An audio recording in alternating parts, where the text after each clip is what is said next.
not wrong, we are live. So, Anna, can you check if we are live on YouTube? It seems like we are. So let's see if everything moves. So we know for sure that everything works. Yeah. Okay. Hey guys, welcome to another episode of Digital Classroom. And today we have something really special.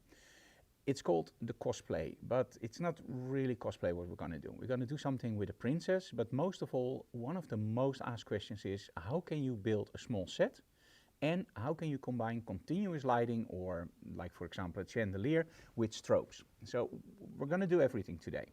We're going to do the photo shoot. I'm going to show you how to build a set, in other words, how to create a little bit of depth, and I'm going to explain how to combine continuous lighting, in this case a chandelier, with our strobes. So I hope you're going to enjoy this episode of A Digital Classroom. Let's go.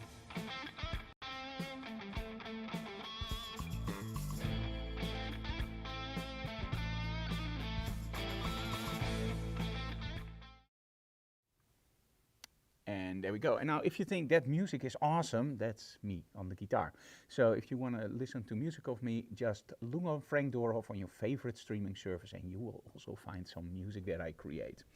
So today we have a few people in the studio. We have, of course, our studio dog Chewy. So if you hear any barking, it's our dog. We have our son Brian behind the camera, Anna behind her telephone. And of course we have our intern and we have our model Linda. Now Linda got stuck in traffic, so she's a little bit later, but that doesn't mean that we can't do anything, because a while ago I asked you guys send in some pictures for review. And I actually forgot one. Dan, I'm so sorry. So let's make that up to you. There we go. So this is the image that Dan actually sent in. Now, it fits a little bit with cosplay, right? Now, when you think about how to set up a set, there are a few things that's really important. For me, that's creating three-dimensionality. But it's also thinking ahead of lighting. Now, when I look at a set like this, there are two things that come into my mind. One, it's probably artificial intelligence, because it looks very, very cool. But it can also be real. And why do I doubt? Well, very simple. It looks great. The lighting is correct. It looks awesome. You can see a little bit in the rendering that it might be artificial, but then when you look at everything else, the shadows, the depth of field, it looks great. So it fits together. And for me, that's the most important thing. If a set fits together, that's great and it's a great photo. But also details. Look at all the small details, like for example, the ball here, look at this. And it doesn't have to be difficult. You can use stuff like, for example, welder's glasses for a steampunk shoot. You can use whatever you have in your attic maybe to build a dress out of nothing. Budget isn't really important. It's about the creativity and what you do with the gear and the stuff that you have. And of course, nowadays we have artificial intelligence. Now, if I do a shoot like this, there are a few things that I take into account. And the first thing I always do is, how do I want my image to look in the end? That might seem weird, because a lot of people nowadays, they just take a picture and then they go into Photoshop or their favorite editing software and they go like, okay, let's see what we can do with this image. And that's great, but you will always have an image that started as, let's see what we can do with it. It becomes much more interesting when you start to think about, I want to create an image that's going to look like this. Because now on the set, you can actually start using your lighting. And that's what gives away for me that this one is artificial intelligence. Let me show you exactly why. Look at the sides. When you look really closely, there's no blue hue on her hair. When you look really closely, there's no red hue on her hair. And when you look really closely, there's nothing of the blue light hitting her arms. So this is probably artificial intelligence, because if you use light sources in the back, they will reflect back on your model. Now you have to realize that when we do photography, we often talk about lighting, we often talk about shadows, but in essence, both aren't really what we're shooting. We're shooting reflections. And as soon as you start realizing that we're shooting reflections, you also know that when you have a light source that emits lights, it reflects on something. In other words, you see the light on something else. When I look at a set like this, it would be awesome if you would have placed some lights behind your model. So if you already know that you're going to use a blue backdrop with a red top, very simple. Take a blue strobe, put it on the side of the model on that side. Take a blue strobe, put it on the side there, and just aim it towards the camera to give it a little bit of a lens flare of blue. If you know you're going to use red on the top, aim the red one a little bit towards the camera. And then you will get a little bit of red on the model and you get some lens flares. If you don't want the lens flares, place the light a little bit higher and don't aim at your camera and make sure that it only hits your model. By using that, you can get a lot more sense of, hey, wow, we're using the original light sources. Can you fix that in Photoshop? Probably yes. By using a brush with color, you can just paint in some of the lighting effects. Another thing, and this is one that's really important. Now, I love to crop, because when you crop something, you draw the attention of the viewer towards your subject. In other words, if you have a motocrosser and you see him all the way, like all the tires, you see the helmet, it's a great shot. But it's far away, it's safe. Now, if you crop it like a little bit off the bottom, a little bit off the top, it looks like he's straight into your camera. You couldn't zoom out, it's so close. And that's the cool thing about cropping. You really draw the attention of the viewer towards you. But cropping can go horribly wrong. For example, if you crop arms incorrectly, for example here, it's a little bit weird, right? If you crop it here, it's also a little bit weird. So, but is there a rule? Yeah, when I started with photography, they always said, don't cut off under a joint. So in other words, don't cut off here, but cut off here. In all honesty, I tried it and overall it works, but it's much more a feeling case. Same with composition. Learn your composition by setting up the rules in your camera, a rule of thirds or the golden triangle, but then at one point you have to turn off the rules and start seeing it. Because the moment you start seeing it, that's the moment you can start doing stuff with your set, with your whole composition, and it just works better. In this case, why do I tell you? It's cut off here at the end. Do you see that? And that's a shame, because the image is so cool. Maybe just maybe cut off a little bit more of the head so the hands can stay in, or just zoom out a little bit more. Now, nowadays with Photoshop, you can of course use artificial intelligence and just add the head and back, but it's always better to do it on set. Now, don't shoot too tight. That's always my advice.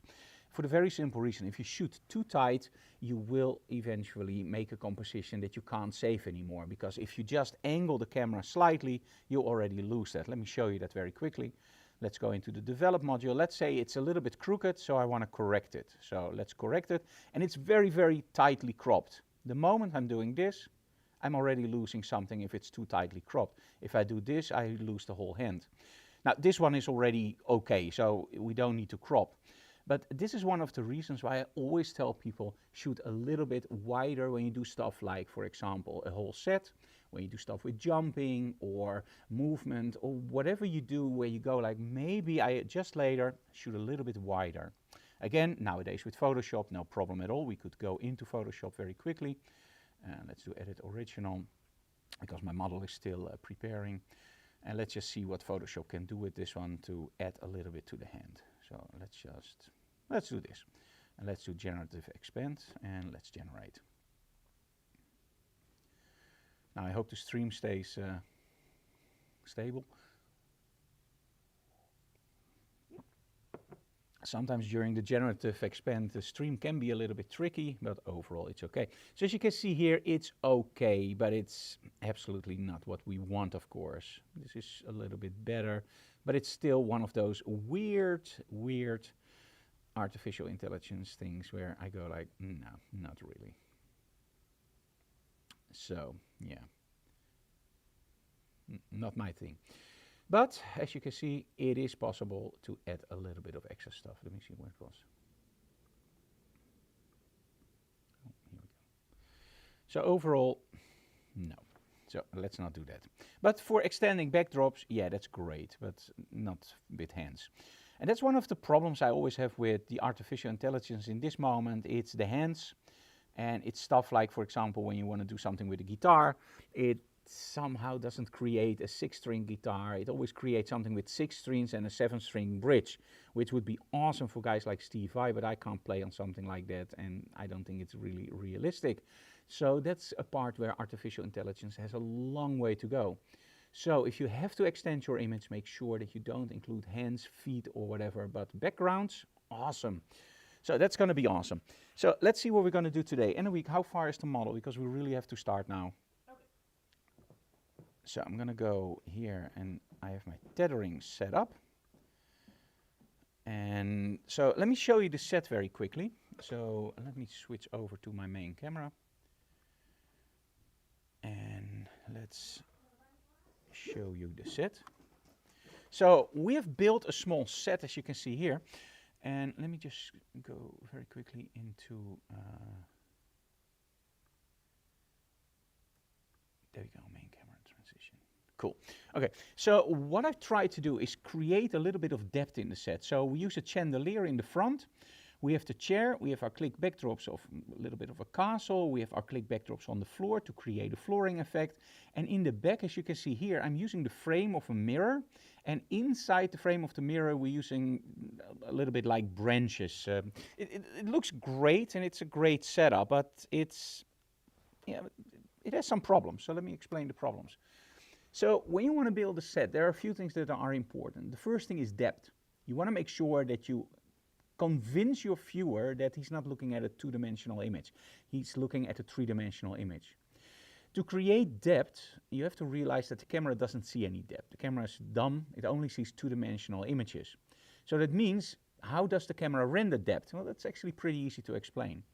When you look at the lenses we use, the lenses dictate the depth or the depth of field or the circle of confusion, however you want to call it.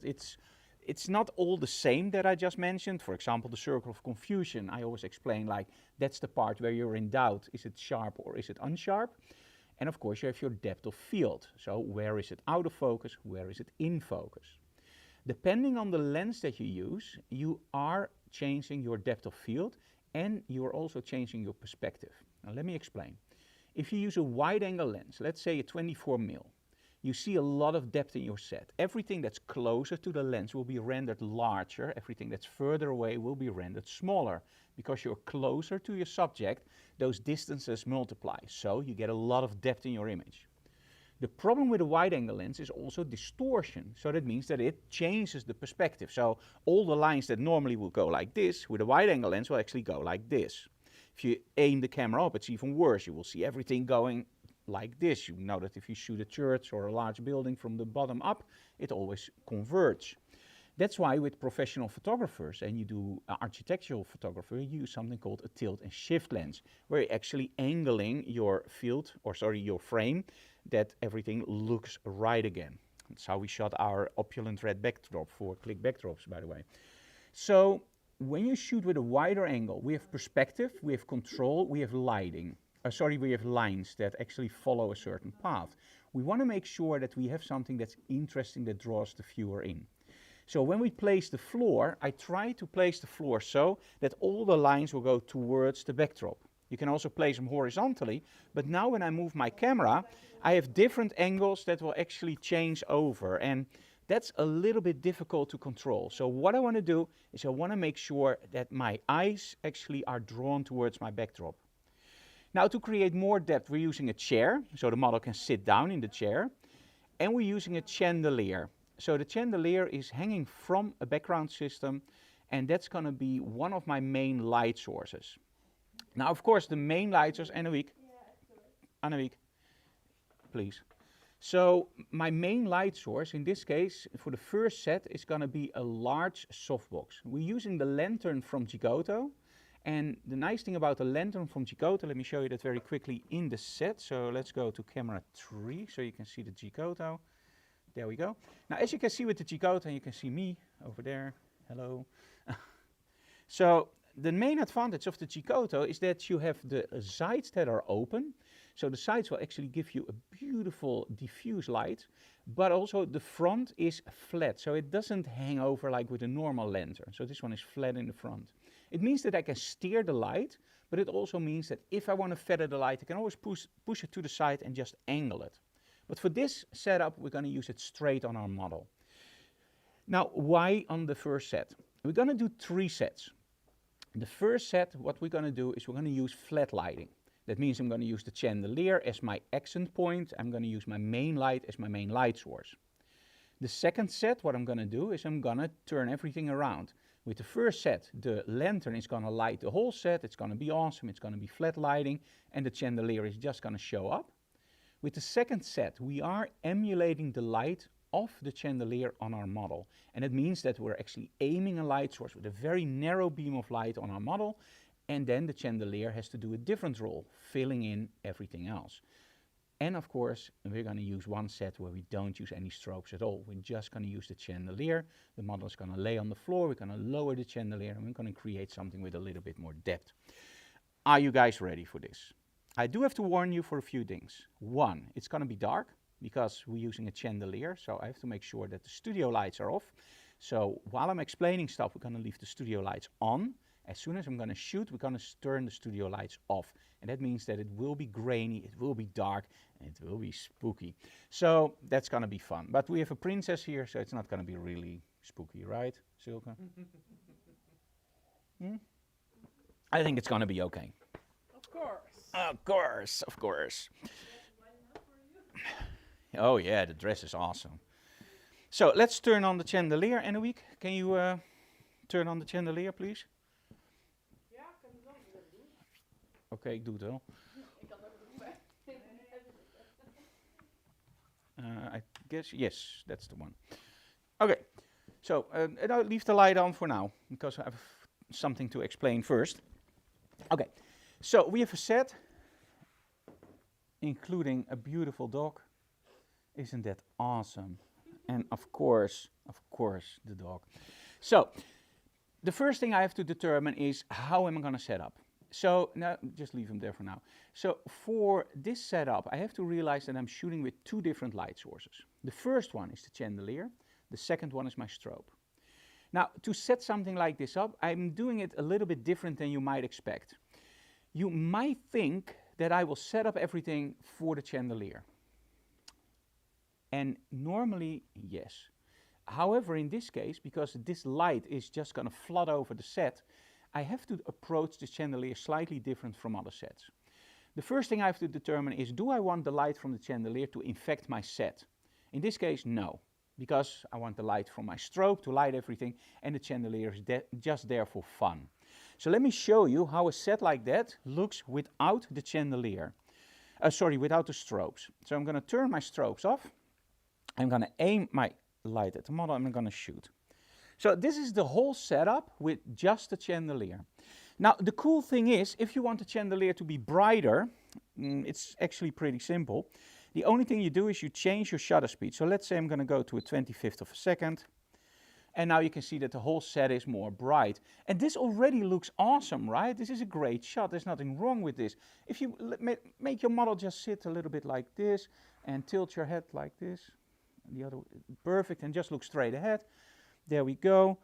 And now when you look at an image like this, it's already nice. You can create something with this. But of course, the chandelier is blowing out, as you can see. It's not really what we want. So let's lower our shutter speed. Raise our shutter speed back to 125th.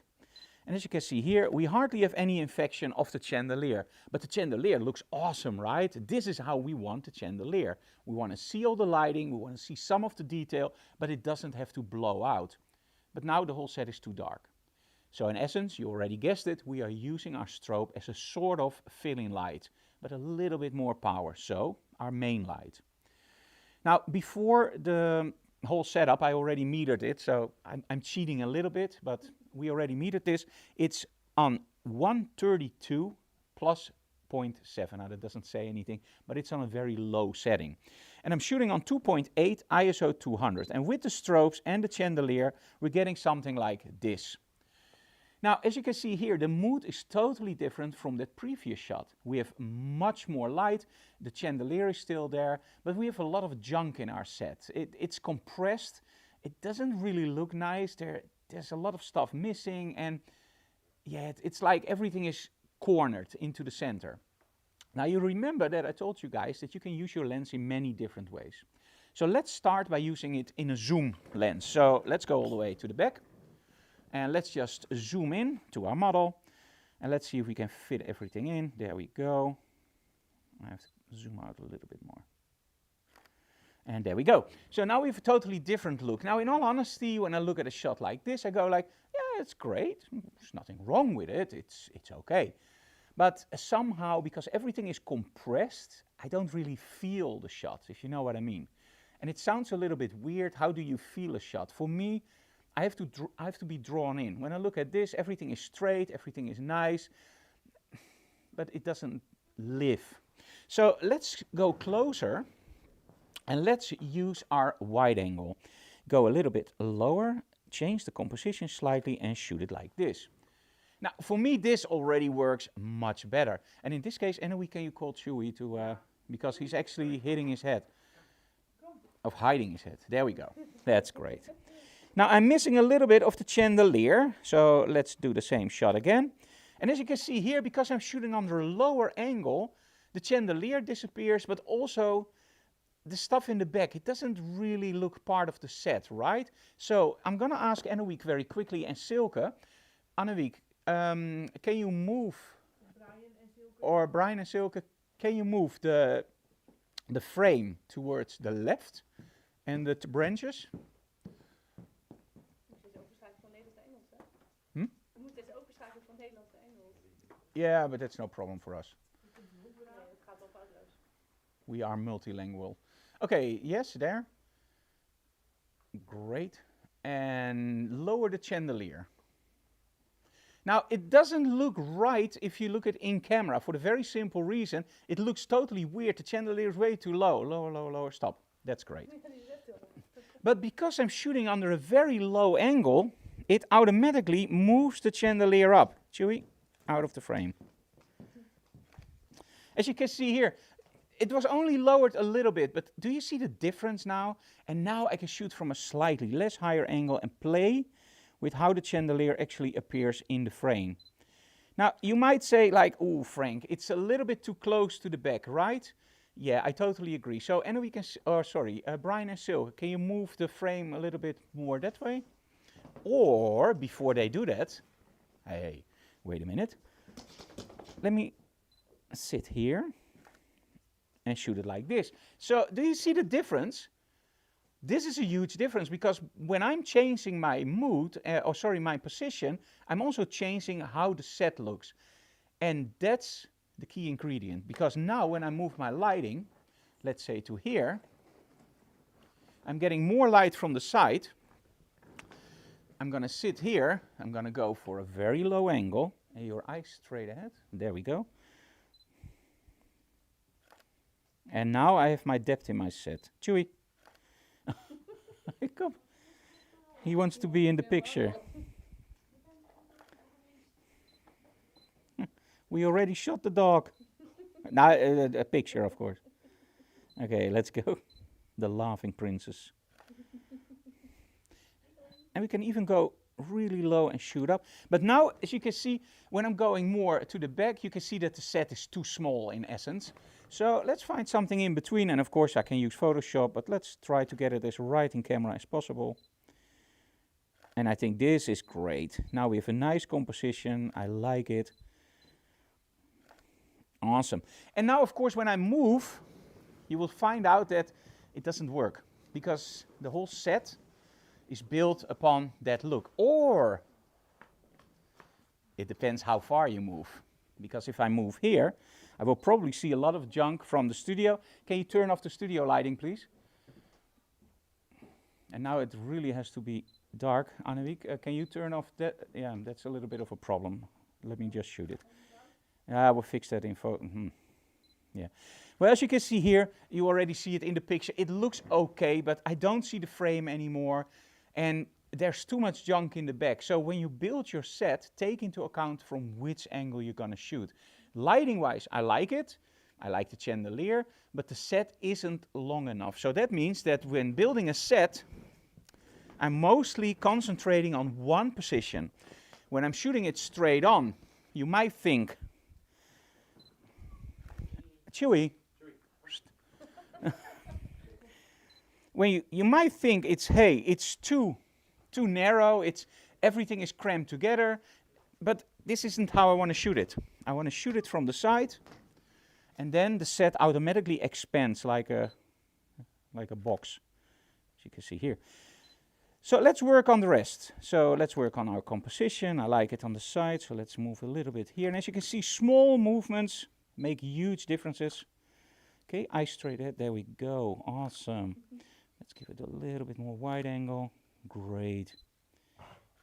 Now, in all honesty, when I look through my viewfinder, I see something really cool. So let's turn off my strobes and let's go for viewfinder on. So I now have my setup the way that I can see when I'm shooting. So let's take a shot like this. There we go. Now, a lot of people always go like, yeah, you need strobes because strobes are awesome, strobes are great. But let's be honest, when you look at a shot like this, what do you like more? Do you like the strobes or do you like this?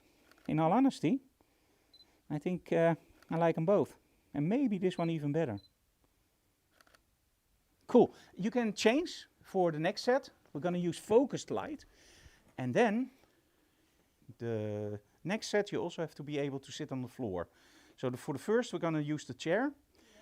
But after that, we're going to move the chair and you're going to move to the floor. So get something. But do you want me lying in this dress? No, the next dress. The next one isn't the dress. It's a suit, Frank. It's a suit. Okay, then just keep the dresses, Annemiek. Yeah? No, don't make it too hard. Then for the one on the floor, we're going to use the suit. So first, we're going to change the lighting. So can you change it for the quickie, Annemiek? And I will do some explaining in Photoshop.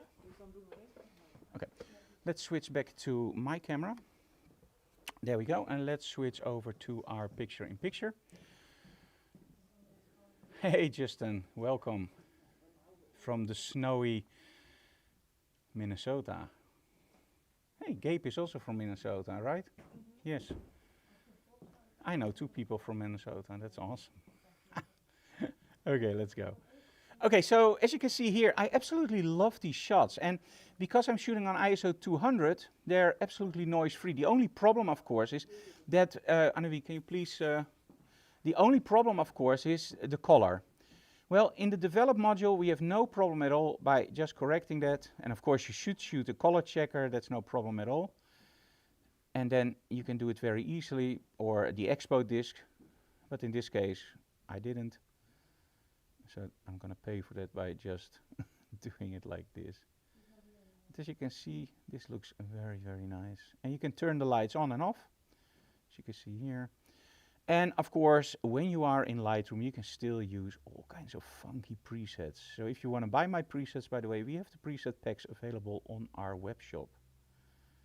And I absolutely love these images. And imagine this is just shot with the chandelier, nothing more. And don't you just love these black and whites? Man. And when I started with photography with models, there was one photographer that I really looked up to. Of course, David LaChapelle and Helmut Newton and all those guys, those were awesome. But there was one photographer I really liked. And that was actually a guy named Douglas Bizarro. Look him up online. I found out about his work via, I believe it was one of the first episodes of America's Next Top Model. And I sent him an email and he actually responded back, so really nice guy. But he had all these sets with old castles, walls, chandeliers, big dresses. And when I met Nadine, of course, Nadine had that same idea of big dresses and that really worked nicely together. But whenever I do something with dresses, I like to give it that old vintage look. Like for example, like this. For me, this looks awesome. And I can always adjust it. I don't really like that faded black. So what I'm going to do is I'm going to make the blacks back. I'm going to give it a little bit more exposure. There we go. Maybe tame the highlights. And of course the color is now a little bit too magenta. So let's correct that. There we go. Look at that. Isn't that awesome? Yep. Not 100% sharp. Oh, and there we go.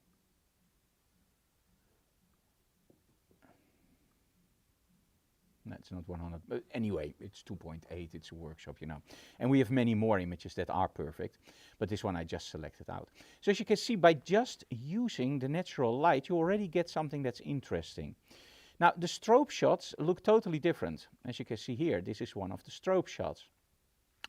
Now, in all honesty, when I see one of the shots that comes out of the camera with the natural lighting, I already go like, wow, hey, that looks awesome, that's great. When I look at the strobe shots, I always go like, yeah, they're nice, they're cool. Like, for example, this one is okay, but you know, it just misses something. And then I start to play around, especially with contrast and a little bit of the highlights to turn it on and off. Maybe a little bit of the whites to play with. There we go. Some clarity is always nice in a set like this. But when you do clarity, I always find that it takes away a little bit of the color. So let's give it some vibrance. And there we go. But you know, it's okay to do it like this. But it's maybe better to go into Photoshop because I want to show you something else. And now, I have something really cool for you guys. Now, one of the software packages that I always use for model photography and also for all my other photography is Luminar Neo. And I've been with Luminar ever since it was called Mac Fun. And that's a long time ago. I really feel old now. So Mac Fun was always a software company that had really great software, but it was only built for Mac. And during one of the trade shows, I asked them like, hey, when are you going to build something for the PC? Because at that moment I was shooting mostly with the PC. And they actually did, and later they changed the name to Skylum. It's an Ukrainian firm. So when you buy their software, you actually help them out a lot in these difficult situations. And the software is just amazing, but it went from a simple plugin to something that's way more interesting. So let me first prepare the shot. So let me just get this nice selected, and we're going to use a little bit of artificial intelligence here, of course. And what I will do is I hold the shift key to add to my selection. Because this is black, I'm okay with that. I can always change that later. It's just the idea now for the live stream. So let's do generative fill on those areas. And we're just going to see what Photoshop does with it. And mostly with backdrops, it's no problem at all. It just figures out something that's great.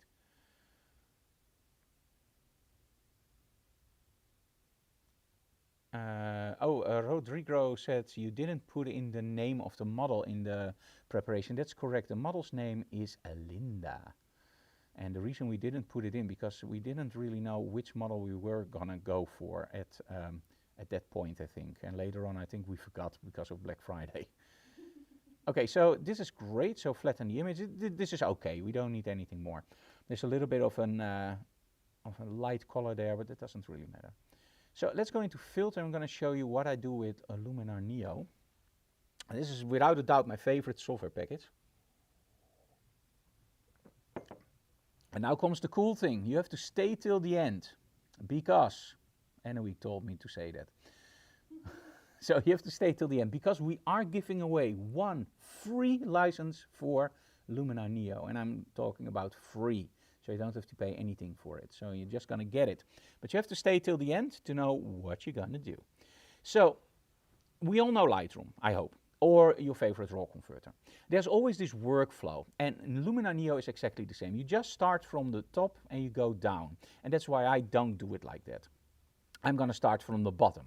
And you might wonder like, Frank, why? Well, because I like to do stuff differently. And I'm going to explain in a second why. So the first thing I'm going to do is I'm going to do the skin adjustment, and I'm going to do that on 100%. Now you might wonder why 100%, it just works great. Now look at the difference before and after. It's super, super subtle. You can see it a little bit on the hands. It goes a little bit overboard there, so just pull it down. And Linda doesn't really need a lot of retouching, but it just gives you a nice glow on the skin. And I hope you can see that on YouTube, but it really makes a difference. Now, normally you could use face light. Now, in this case, I'm not going to do it because I don't need it, but maybe a little bit. You know, it's like candy. I'm not going to do it, maybe a little bit.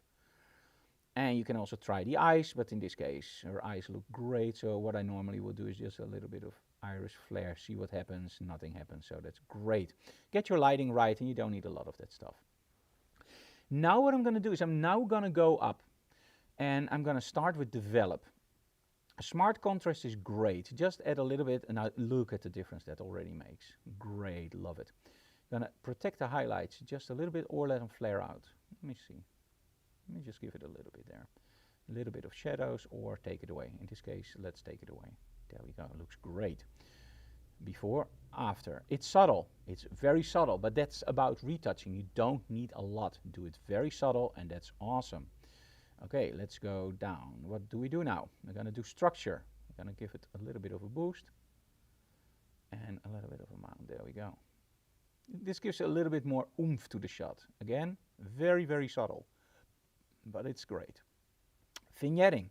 We need to make sure that our viewer is drawn towards our subject. So I'm going to select my subject. Sorry, I'm going to choose my subject here. I'm going to overdo it first. Choose subject. I think this is awesome. This is nice. And then just pull it down. There we go. Again, it looks subtle, but it isn't. It's actually pretty nice. Great. Maybe make it a little bit tighter. Yeah, that's nice. Okay, now what I want to do is I want to go for, I'm not going to do the magic light or mood. That's stuff that's, sometimes it's nice, but not always. The glow, that's one that I sometimes use. That's really nice. For example, the soft focus. As you can see, even on setting 1, it already changes the look. Oh, setting 1, there we go. It already changes the look a lot. And this is one of those things. You know, when I create music, you sometimes have a keyboard behind the guitars and behind the drums, behind the bass, behind the vocals, and that you can't hear it. But if you turn it off, there's this dead silence behind the music where you go like, what just happened? Everything just collapses. And you turn it on again and you don't hear it, but it's there. It just lifts it up. We call that air, putting air in. And that's what the glow does. When you look really closely, it gives you a nice glow over everything. Turn it off, turn it on. You can hardly see it, but oh my, does it glue everything together, especially in the lights. It gives it a little bit of a painterly look. So even on setting 1, awesome. And that's for a lot of these settings. Use them on a very, very low setting. Then they don't introduce any artifacts. It doesn't look like, hey, I Instagrammed the heck out of a bad shot. And it just looks great. Film grain is something I sometimes use, but mostly not. It's something that I don't really like in my shots. Body is something I hardly ever use. This is where you change the body shape of a model. We have a nicer software package for that, also from Luminar, called Aperty. And that's really aimed at skin retouching, eyes, mouth, and the whole body. For me, that's something, I like my models the way that they are. I don't want to change anything. Okay. There's a question. Ah, there we go.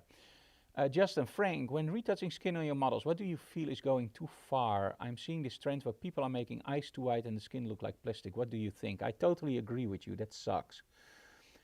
I don't shoot aliens. I shoot normal people. There is one thing that you have to realize. I do retouch the skin, and for a very simple reason. When I shoot with film, the film is never 100% straight. There's always a little bit of bend in. So although it's super, super sharp, don't get me wrong, a 6x7 medium format camera is razor sharp, but there's something in the skin that just makes it nice. I don't know how to explain it. It's like the glow factor. You just put it on 3 and it just blends everything together. It's like those keyboards, it's there. When you shoot with digital, everything is super, super flat. And especially nowadays with modern cameras with super great focus, you can see every single detail. Shoot with 60 megapixels and you can see the DNA of the sheep that was used for your sweater. Believe it or not, if you zoom in good enough, you can see that. I'm just kidding with you guys. So yes, I do retouch the skin. I think that you should only retouch the skin to a point where it looks okay. Don't go over. Sometimes in studio shots it can be great to go over, but then I normally add a little bit of extra noise and some, some depth to that noise, and that way I have a great shot and I have not that glowing skin, but I still have a little bit of those pore details back. Now, the moment that you start to do the eyes, that's where I think people go way overboard with just whitening the eyes, getting the iris flares in there. As soon as you see somebody like, boom, the eyes, like for example, if you know the series The Boys, Homelander, if you see eyes like that, that doesn't really look nice because it's not natural. So yes, it's great that it's in there, use it, but use it wisely and don't overdo it. But that's for everything, right? Don't overdo it. Okay, finally, When I'm shooting with film, I choose my film to fit the mood that I like.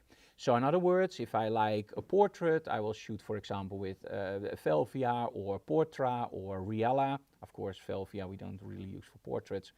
And landscapes, for example, Velvia. Now, what is the difference? The difference is how it comes in. So when I shoot with a digital camera, the images come in and I often look at the images and go like, yeah, great, looks nice, but doesn't move me, it doesn't give me any mood. As soon as I start shooting with film, somehow when I scan it, it comes in and go like, wow, that looks great, awesome, just leave it like that. So that's what we're going to put in now. The cool thing is when I shoot with film, I have to choose the film before I take the photos. So in other words, if I shoot Riella, I know what I'm going to get. When I shoot Portra, I know what I'm going to get, but I'm not going to get anything else. I can, of course, change it a little bit, but you can't change your color balance too much. You can't change your brightness too much or your shadows, especially when you're shooting with positives or slides. It's hit and miss, and mostly nowadays with the chemicals that are overdue, it's mostly miss, so I'm not shooting slides anymore. So, what are we going to do? Well, in Luminar, it's called mood, and here it is. Now, mood is a little bit different from film looks, but it's also the same. So what you do with a film look is you change your curves. So every color has three colors, main colors, red, green and blue. But of course those colors have many different graduations. They start at 0 and they end at 254 in the digital system. So that means that we have really, really dark red, which is actually black, and we have really, really bright red, which is actually white. But it isn't. Because if you turn it all the way up, it's still red, but it's 100% red. You need 100% green, 100% blue to create pure white. So that means that we have a lot of stuff to play with. Now, also those three colors, red, green and blue, only have three coordinates. The X, U, saturation, Y, and luminance, the big Y. Change the luminance, saturation changes. Change the U, the color swifts. So in other words, although we only have three colors, you can do a lot with those colors. And that's what's happening with the LUT tables. They're actually messing around with the curves of those colors, with the changing of the colors, the hue a little bit, and you get these really nice creative looking images, as you can see here. For example, Bakersfield, nice with blue. Long Beach makes it really nice and dark, but for me a little bit too yellow. And as you can see here, I'm going through them, and I'm just going through them until I find something that I really like. And mostly I'm in the creative sessions, where I go like, yeah, this is really nice. And this time I already saw one that I like, but I'm always going for the creative first. Oh, for example, this one is really nice, red trace. Now I can change the amount. As you can see here, I can change the contrast, and I can change the saturation. Really nice. Before and after, again, very subtle, but oh my, it changes. And now finally what I always do, and as you can see here, I'm jumping up and down in my workflow. I'm going to explain to you in a second why I do that, because you shouldn't. Maybe later. Go for HSL, and now what I can do is I can change here. For example, if I go for luminance for blue, I want my backdrop to be a little bit darker or brighter, and I can just pinpoint my colors and just change the luminance. And there's no, let me see, which one is that? A little bit of orange, maybe some reds in there to brighten it up. There we go. I'll overdo it a little bit for YouTube, because over here it's literally very subtle. So I think on YouTube you don't see anything. I'm going to lower the yellows because I don't like that in the hairs that much. So I'm going to lower the saturation of yellow, but I'm going to actually add a little bit of orange. There we go. And now before and after. There we go. The dress just shines up a little bit more without getting that nasty yellow in her face. So why do I jump up and down in a Luminar Neo? Luminar Neo for my, just like Photoshop and Lightroom, is home. I know the software by heart. I know everything where I need it. Probably I only know 1% of the software itself, but in my workflow I know it by heart. And it also means that when I do something, I always save it as a preset. So FD, let's say Princess. There we go. Now, why do I jump up and down? Very simple. If you go to Edit, you can see all your tools here. The nice thing about Luminar Neo is they introduce something else. If you have something with if you have someone with really bad skin, in older versions you could only run the filter once. Not anymore. You can now run the filter 3, 4, 5, 6, 7, 8, 9, 10 times. It doesn't really matter how many times. And you can find that not in tools, but go one to the right, edits. There we go. And now you can see the whole workflow here. Now the reason I'm doing it in my workflow is very simple. I'm never going to change the skin. That's okay. I'm never going to change the face light. That's okay. In the develop setting, I'm creating my base for my model. So in other words, contrast, brightness, contrast, brightness, shadows, highlights, etc. Then I'm going to go for structure, for detail. Then I'm going to add my special effects. Then I'm going to add the color, and I'm going to fine-tune the color. That's my workflow. I found out, and this is one of the things I hope they will change in the future, and Boris FX does the same thing. I find it a little bit limiting that when I go back to skin, I lose everything that I already did. So I worked around that by just saying like, okay, so what do I need to change later and what do I don't care about if it changes? And that's when I found out the workflow is even best to just start with the stuff that doesn't influence the final look and then build up to the final look. So develop is sometimes at the last stage or color is at the last stage, but that's why I flip up my workflow. Because as you can see here, I'm doing a lot with my image compared to the original. But if I want to change something, I can now very easily just jump to develop and just change it. And of course the vignetting is now gone, but I can literally just change it. And then when I go back here to the mood, it actually works. You could do the, of course, another run of the exposure on top. Let me show you that. So you can go for tools, develop, and you can, for example, just fine-tune it very quickly. Let's say a little bit less highlights, a little bit more shadows. And now when you go for edits, you can actually see that it added that extra on top. Awesome. Let's do apply. And if I'm right, I'm now back in Photoshop with the image. There we go. So if you also like Luminar Neo and you want a copy, save as a copy, just let me know, and at the end of this live stream I will show you exactly what to do to get a license for free. Now a lot of people ask me like, hey Frank, why do you store in JPEG and not in TIFF? let me change back for the normal camera for that, because that's actually a funny story. So let me just close this, don't save. Okay, let me go back to my main camera. Okay, so when I started out with photography, I was really into store everything as ProPhoto RGB TIFF 16 bits, because that's the way to store it, right? Because if you store it as TIFF 16 bits ProPhoto RGB, you're getting the largest color space, even larger than my monitor can display. And of course we have TIFF 16 bits, uncompressed. Wow, that's great. Yeah. That's great when you have plenty of hard drives and you start out with photography and video. Later on, I found out that my NAS was getting really full all the time, and I start buying hard drives and hard drives and hard drives, and especially when I start shooting medium format, 30 megapixels, 50 megapixels, 100 megapixels, 60 megapixels, finally ended up with 60. Those files are huge. If I store them as a TIFF, it's 250, maybe 275 megabytes.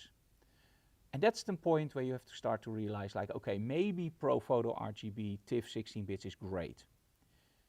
But do we really need from a wedding 400 or 500 images, 250 megabytes large? If you send them to the printers, they need JPEGs and sRGB. So I'm going from my TIFF, which is huge, to a JPEG sRGB. Now, I'm not going to store it as a JPEG sRGB because that's ridiculous. But Adobe RGB is the largest color space that my monitor can show. I'm using a BenQ monitor, and Adobe RGB is the standard for monitors, professional monitors. So why not store it in Adobe RGB? And now comes the kicker. When you store it in ProPhoto RGB, you need a 16 bits color space. So you need TIFF. So you have to store it in TIFF. However, if you shoot it in Adobe RGB, you can use an 8-bit color space, and that's JPEG. All my files went from 250 megabytes to 12 megabytes, 8 megabytes, 10 megabytes. That saved me so much space on my NAS that I didn't have to buy hard drives for 4 years. Imagine how many images we converted back to JPEG. Now the reasoning behind it is very simple. I always save my RAW files. Let's say I'm shooting 50 RAW files during a workshop. I will delete 10, I will keep 40, and 10 of those images I will retouch. Those 40 RAW files are still there. But I also save, of course, the retouched images. It doesn't make any sense for me to store them in TIFF because I never go back to those images. The JPEGs are on my hard drive. If I need to retouch them again, I can still do that on the JPEG. And the same with the TIFF, only the TIFF is a little bit better. So I stepped away from using only TIFF as my storage, so I'm mostly using JPEG as, Adobe RGB at the moment. Okay, so that was a question I wanted to answer last time and I forgot. So let's go back to our photo shoot for today. If I'm correct, Enweek changed the lighting. But before that, I want to show you something, of course, from our sponsor, and that's BenQ. So let me show you a quick video so we can change the set.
Okay, there we are. Now, in all honesty, BenQ has been our sponsor for, I think, over 10 seasons now, right?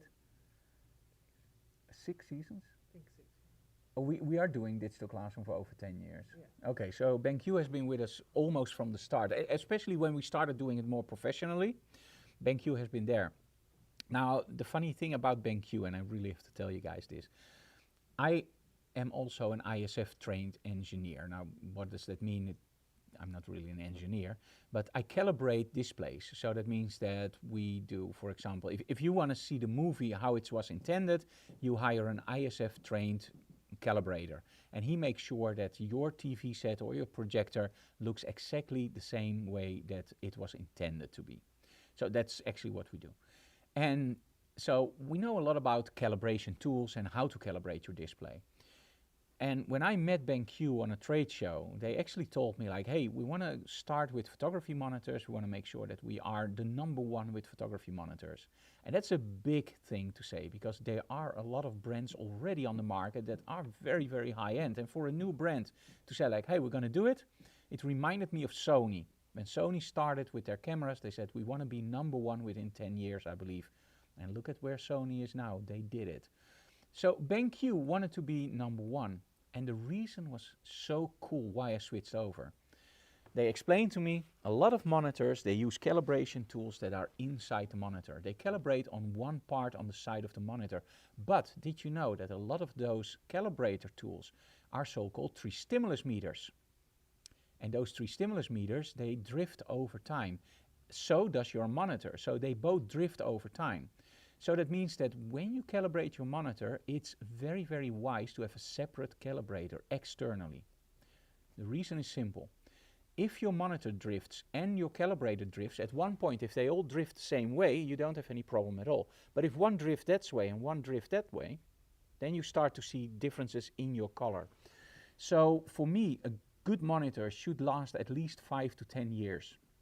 In that time, I change my calibration tool at least 4 times. So every 3 years, or 2 years in my case, every 2 years I buy a new color analyzer.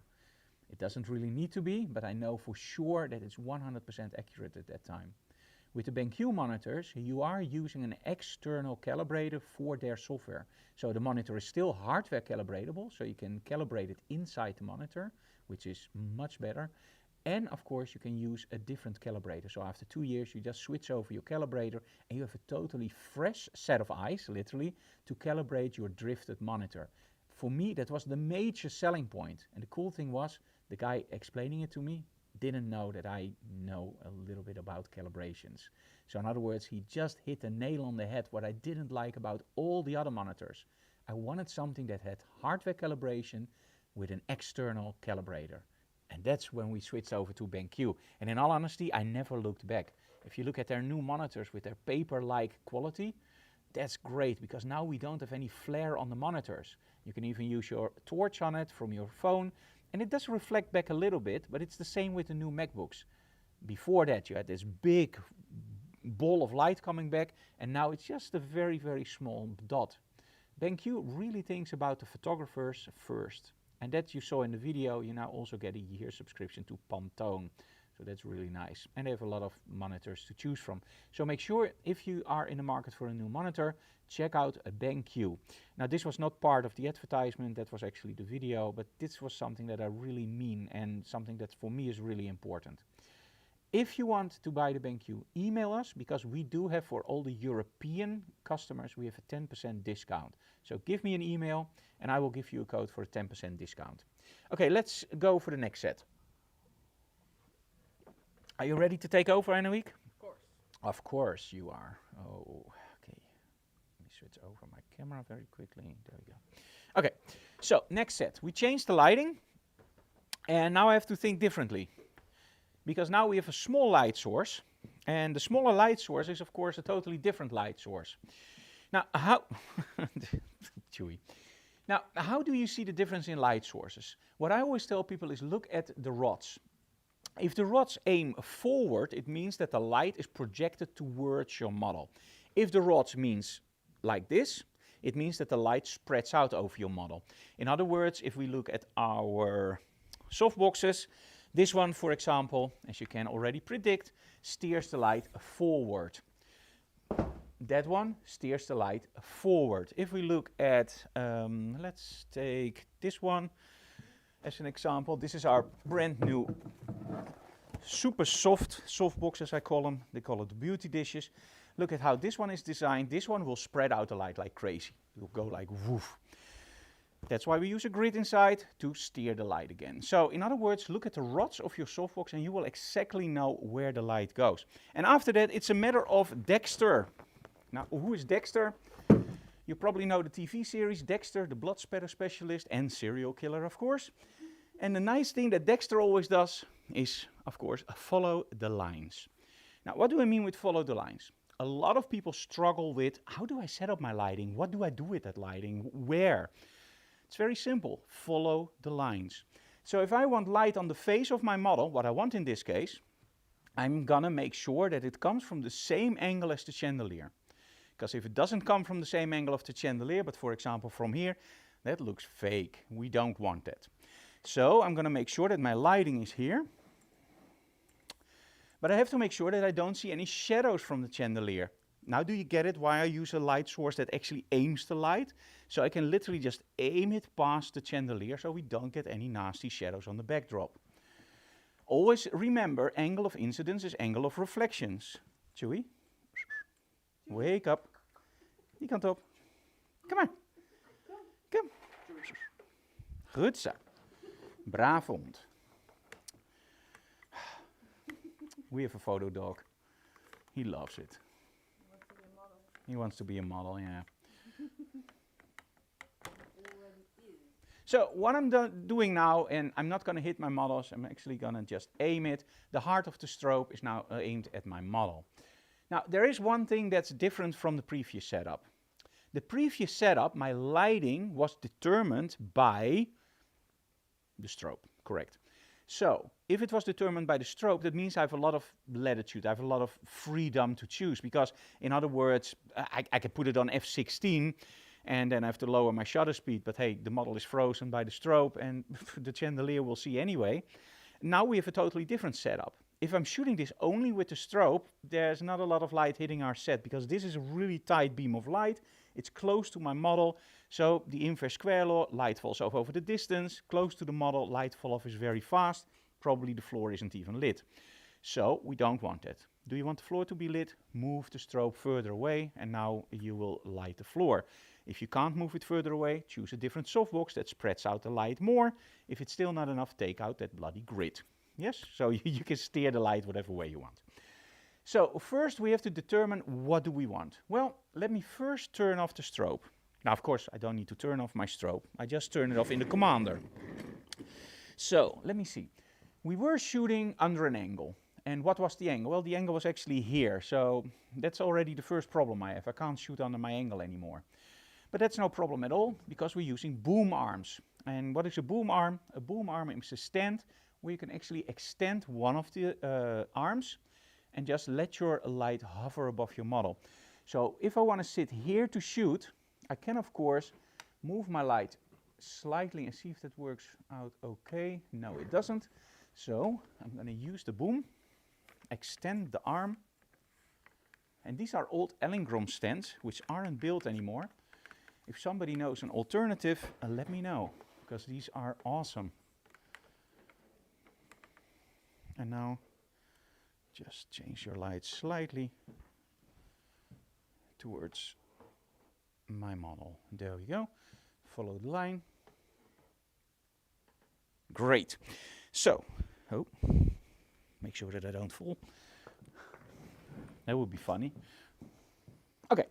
So, first without the strobe. Let me see in my what you see is what you get setting. So, I'm going to do my live view on. I'm going to shoot on, let me see, I'm going to shoot on f4. Let me start with 125th of a second. Okay, this is terrible. This is really, really bad, because this doesn't work at all. So let me just open up. So let's go for, oh, this looks already nice, a 13th of a second. Well, I can't handhold it, so let's go for ISO 400.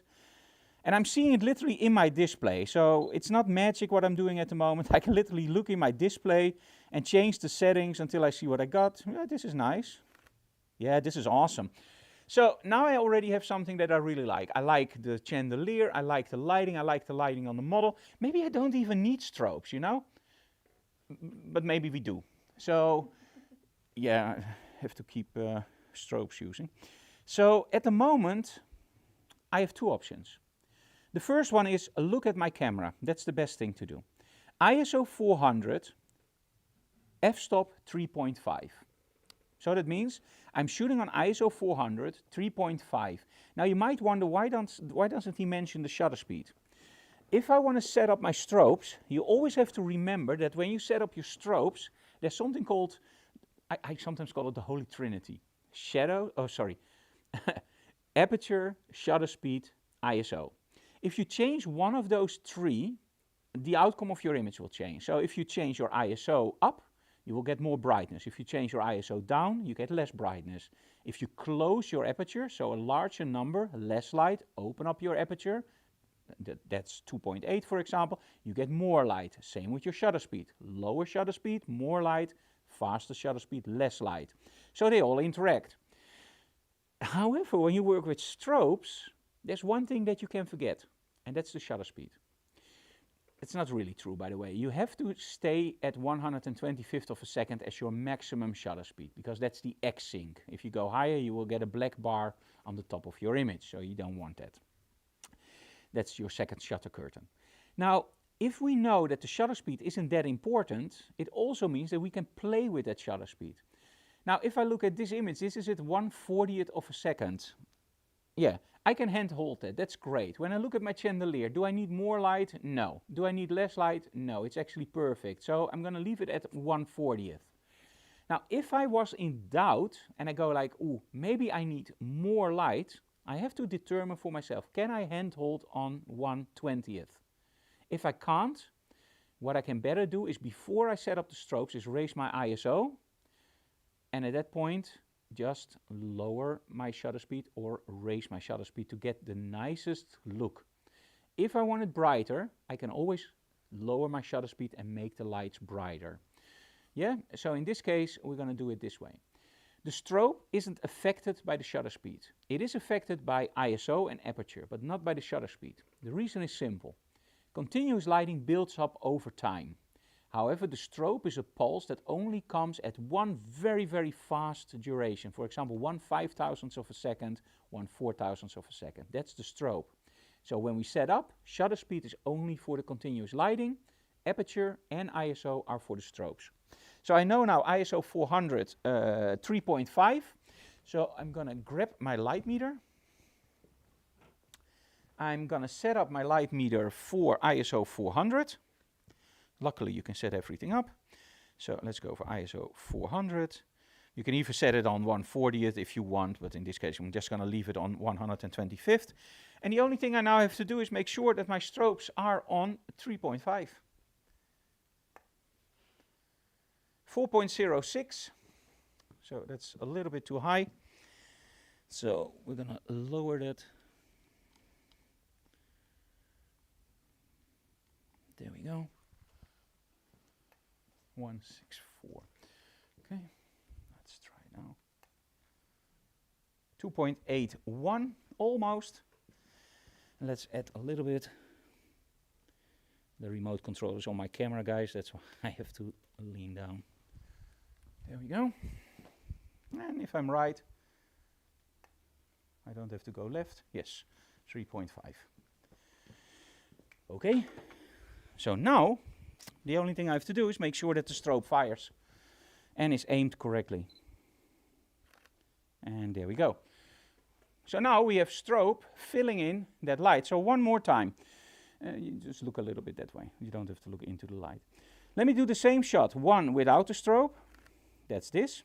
Oh, let's keep your eyes open. There we go. And now let's turn on the strobe. And there we go. So as you can see here, it doesn't take away the mood of the image. It just gives me that little bit of extra, which I absolutely love.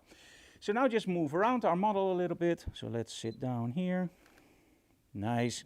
As you can see here with the composition, now the chandelier is right in front of the frame. The model is squeezed into the middle.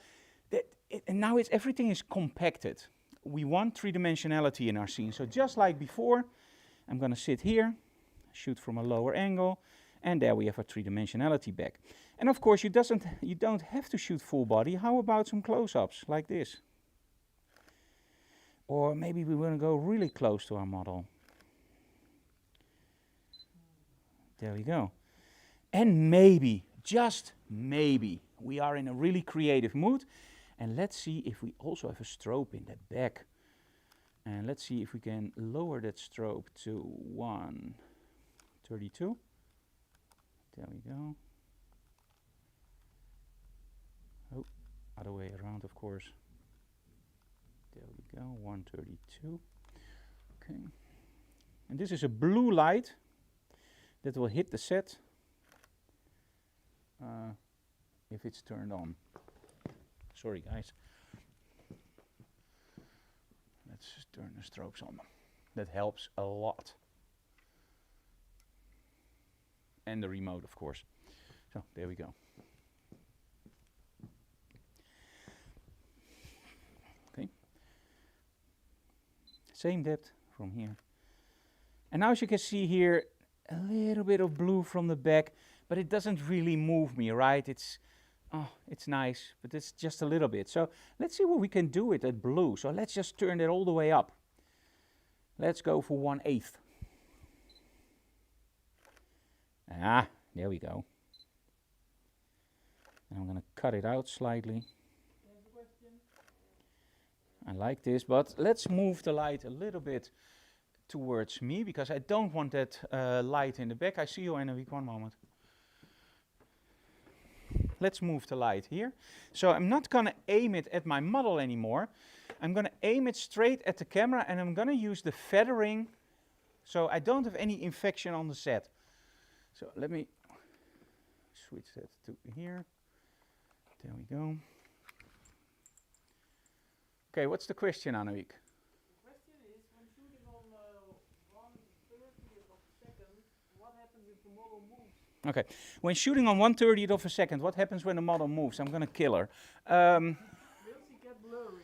Will she get blurry after I kill her? Yes, without any doubt. No, there's one thing that you always have to remember.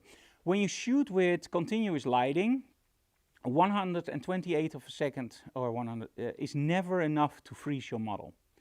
For the very simple reason, try it outside. You can't because the model moves around. The thing with strobes is strobes are very, very fast. So that means that you're actually not shooting on 125th of a second. You're actually shooting on 1/5000th of a second because that's the flash duration. So that freezes the model. Now, I don't know if you've ever been outside and you shoot, for example, a jumping model with strobes. You will find out very, very quickly that it sucks. Because the model is frozen, and then around the model you will get a black outline.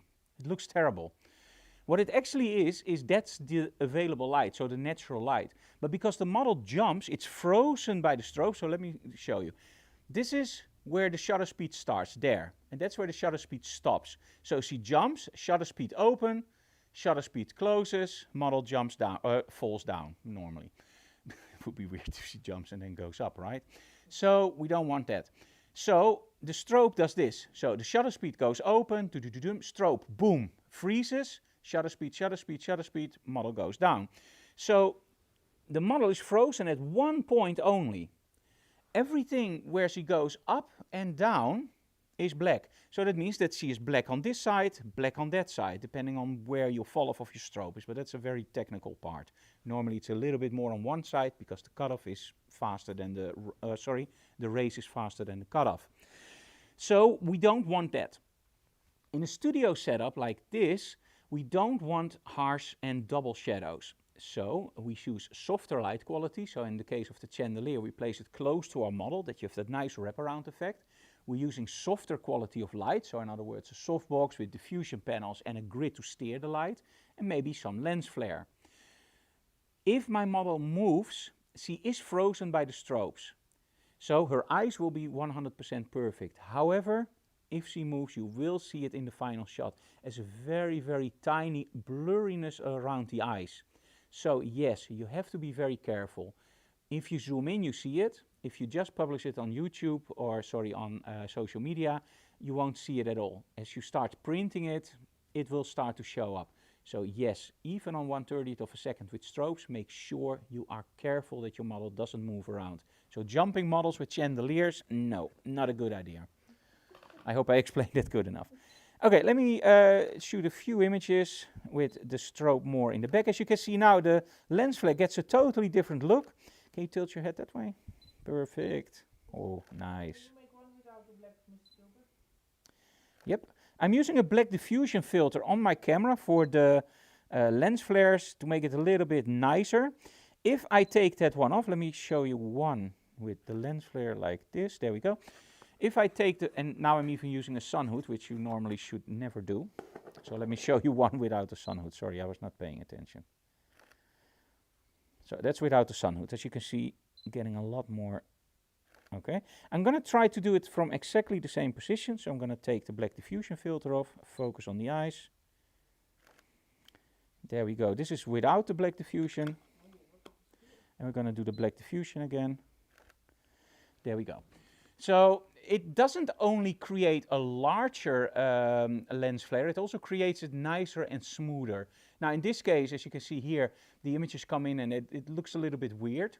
And that's because I'm actually still not happy with where my lens flare is. I still need to move it more out of the set. Because I only want that blue hue in. And now it's like, hello, here I am, I'm a lens flare. And we don't want that. So I'm going to move it even closer. And I'm just going to aim it slightly towards the camera and towards my model with the side. Just give it a little bit of a kiss of light. The kiss of light, as you know. Okay, let me see if I can create now a little bit more depth. There we go, that's awesome. Close in. There we go. Now, as you can see, the blue actually creates a lot of spill on the floor, and it now actually fills in very, very nicely. Let's turn the blue off again, because in all honesty, yeah, got enough of that blue. Okay, tilt your head again that way. Oh, perfect. And let's turn off the strobe again, so you can literally see what I'm doing. This is without the strobe. Let's turn on the strobes. And let's turn on the blue again. Yeah, so as you can see, every light that I incorporate into the shoot will give me a different look. Yes, Anouk? Do you have protection filters in front of your lens, or is it not necessary I don't have any protection on your lens? on my lens. I wanted to say my lens is now 27 years old, but that's my son. No, I don't have any protection on the lens. Okay, Anouk, can you please take out the chair and the backdrop and lower the chandelier so when she's laying on the floor she can hold the chandelier? Yeah. And then I'm gonna show a little bit more from these images, and then we're gonna do the final setup. How large is de zoom? Huh? Hoe ver ga je inzoomen? Niet heel ver, maar je komt er wel helemaal op. So if you lay down on the floor, that will be okay. Ja, als ik deze namelijk omhoog doe, heb ik alleen maar hoeken onder. Oh yeah, but that's no problem. I will work around that. Don't worry. Dat was mijn vraag. Yeah. No, don't worry. Don't you worry about a thing. Okay, so we have some images here.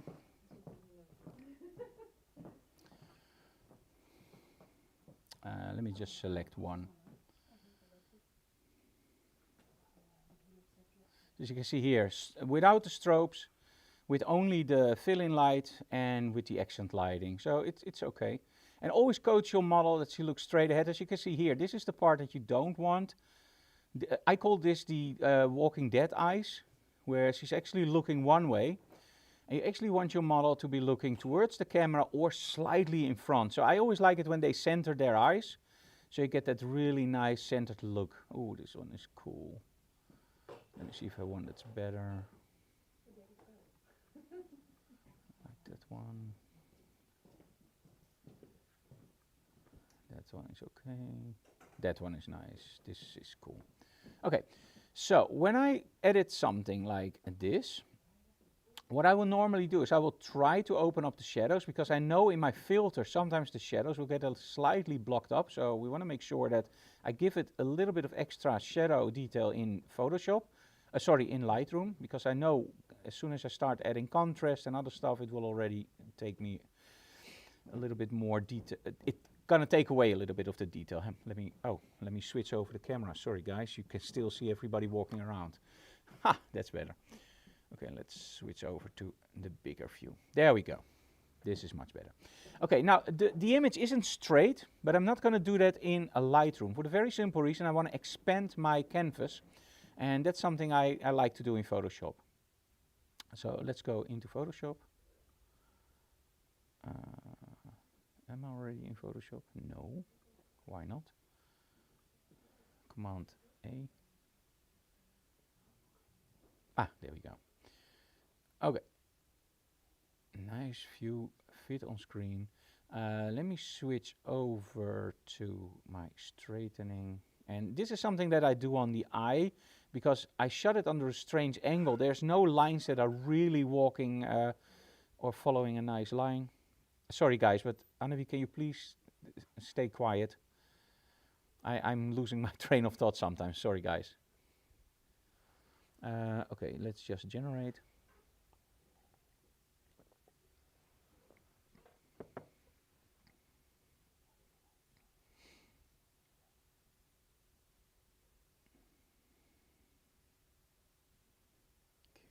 Go. Awesome. Yeah, it looks good enough for me at the moment. So what I'm now going to do is I'm first going to add a little bit here, on the side. And of course we also need some stuff here. And I'm actually gonna take my whole lens flare away. And I'm gonna be a little bit more around the dress there. And let's just do generative fill.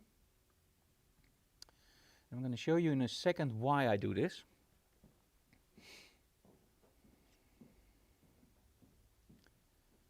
There is a reason.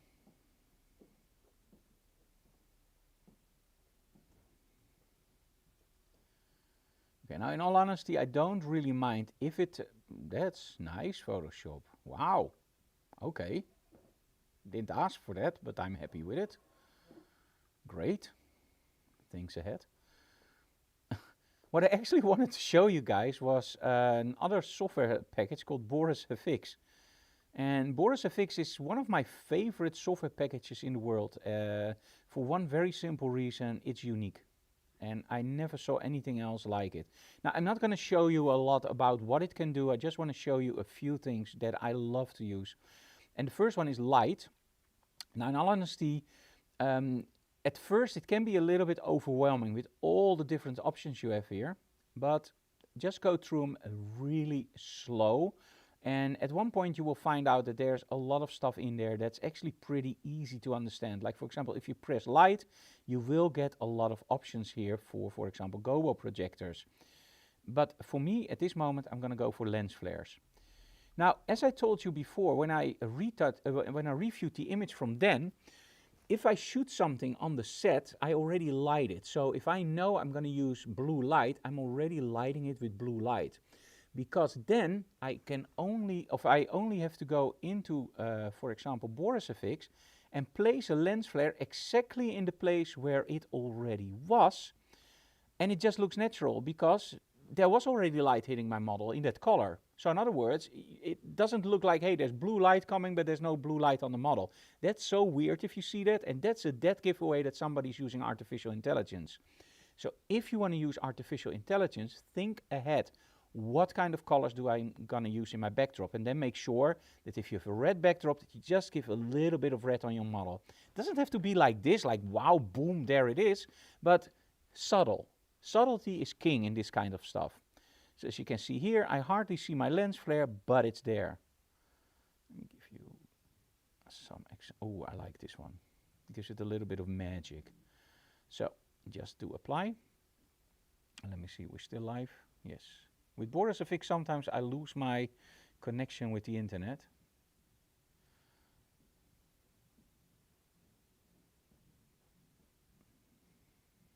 And I hope it doesn't happen now.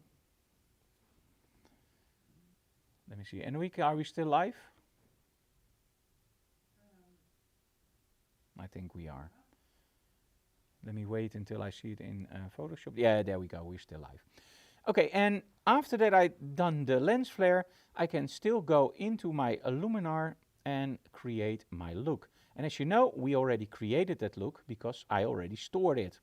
So I'm going to go for my presets and I'm going to go for my FD Princess. There we go. And boom, there we are. Exactly the same setup as before. The only thing I have to change is go for my vignetting, choose my subject, and now choose my subject a little bit more to here. Go back for color. Awesome, right?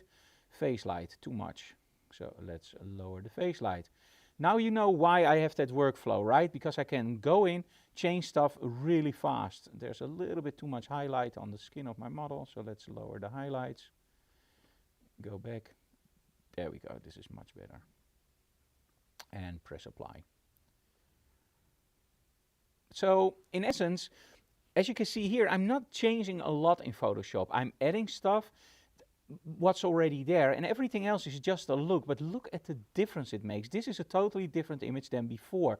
But if you take care of everything on set, you can create stuff like this very, very easily. And now remember, this is a live stream. I'm editing on the spot. This is a model that I normally don't work with. I believe this is the second time I'm shooting you, right? Yeah. It's a totally live setup. We didn't practice this. And you can create images like this. The reason I'm telling you guys this is during the workshops, we hear a lot of people complaining, I can't take a shot like this because. There's always a reason why you can't take a shot. Think of reasons why you can take a shot, right? If you say my lens isn't good enough, really, How can I make a great shot with my iPhone? Your lens is probably better than my iPhone, right? So there's all these things that people think why it doesn't work. In essence, why doesn't the shot work? It's often composition. Like you see here, if I shoot it straight on and the chandelier is right on top of the frame, it's right on top of the leaves and the model is cramped in and you have all these spaces around it, it just doesn't look right. But by just moving slightly through the side, I'm having more space on this side, more space on that side, but as you can see here, everything is nicely centered around the center. In all honesty, I love this shot. So why not? Close, don't save. Don't save, I already saved, of course. And finally, we are going to be explorers of light. In other words, we're just going to use the chandelier as our main light source, and let's see what we can do with that one. But before that, I have to do a little bit of promotion for one of my classes on Kelby 1. And make sure you check out that class, because it's awesome, I heard. We gonna take it, gonna take it, gonna take it. You know that we do a lot with lighting in our work, right? And I love to find the contrast in my lighting. And it means that, well, high contrast lighting often means that I'm using several strobes. For example, one strobe on one side to light our model and one strobe from the other side to, for example, give an accent, lens flare or whatnot more. But there are also a lot of people that don't own two strobes, or maybe you're limited on your location and you can only use one strobe, right? So we thought it would be a great idea to go back to basics and start a class with using one strobe. But I thought, you know what, we can do a lot of different setups with just one strobe. But let's throw in a little bit of a curveball. Let's also talk about modifiers, what you can do with the modifiers and how you can create mood, contrast, and maybe in the end add a second strobe to create some extra impact in your images. So join me in an adventure that's actually gonna start with just an open strobe. Yeah, that was a fun class to create. And by the way, I have several classes on Kelby 1 and on Skillshare and on Udemy. So make sure you check out one of those platforms. And of course, our YouTube channel. And you know that a lot of the people that are watching this channel are not subscribed. What the hell? Why not? If you really want to help us out, make sure you like and subscribe. And of course, tell other people about our channel so we can grow. Normally, I would say see you again next time. But because this is a live stream, I'm not going to say that because we still have one set to do. And during that set, I'm going to give you already a pointer. Be very aware of what I'm doing in this set if you want to win a license for Luminar Neo, because what I'm going to do now is going to determine if you're going to win that license. So take care. So anyway, we're going to switch over to our desktop and live preview so you can see what I'm doing. The set. We changed the set around, and what I've done now is I'm placing the chandelier really low on the set. You might wonder, like, Frank, are you crazy? And yes, and some people say, but I think this is going to be really interesting because what we can do now is we can make the model pose. But it's weird. Why do we place a model on the floor? Why the chandelier on top? This is all about, you know, what you saw in the 80s and 90s and also in modern day fashion magazines. Sometimes you see shots that doesn't make any sense. You see poses where you go like, this is not how a normal model would pose. This is exactly the area we're going in now. What we're going to do now doesn't make any sense at all. There's never going to be a model in a princess dress with a big hairdo laying on the floor holding a freaking chandelier. It doesn't make any sense at all. And that's why it's going to be interesting. Because we're going to do something with leading lines, we're going to do something with light, and it's just going to look nice. And sometimes you just need something that looks nice and isn't real life, because real life is boring enough, right? So let's see if we can create something that's a little bit less boring than real life. Okay, now for this setup, I have the chandelier, I have them pretty low, and I'm going to place my model on the floor in a moment, so that means that we have to place the chandelier somewhere else. So let me just move it around myself. And we need it there, model underneath. So I'm gonna take this off and I'm gonna move the chandelier here. There we go.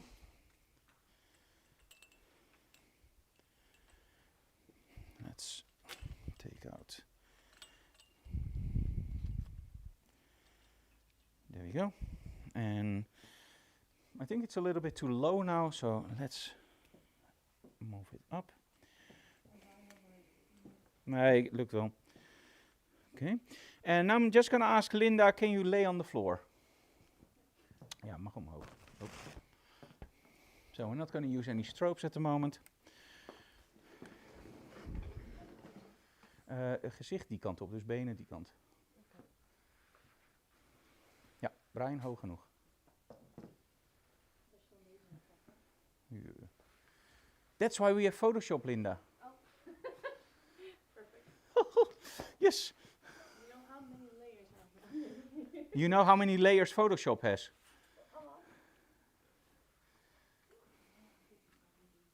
So now watch out when you lay down, because the chandelier is of course on top of you. So yes, that's the right way to do it. Oh my God, what did I do? And as you can, now I didn't practice this, I didn't know what we're gonna do, but now that she's holding that little stick, I'm going like, hey, that looks like a magic wand. What if she turns on the light? Like, poof, there we go. No, of course not. It's a model. We don't need cushions. Models shouldn't be comfortable. Then we're not going to make our models comfortable. No, the crown is okay. I'm just kidding with you. Okay, so what you can do is just turn a little bit on your side and just lean like this, so that you are a little bit more comfortable, and just look up to the light, and yes, there we go. Okay, let me just try something without doing anything else, by just aiming my camera towards the model. Now, as you can see here, now I'm running into a problem. The chandelier is way too bright, but the model is way too dark.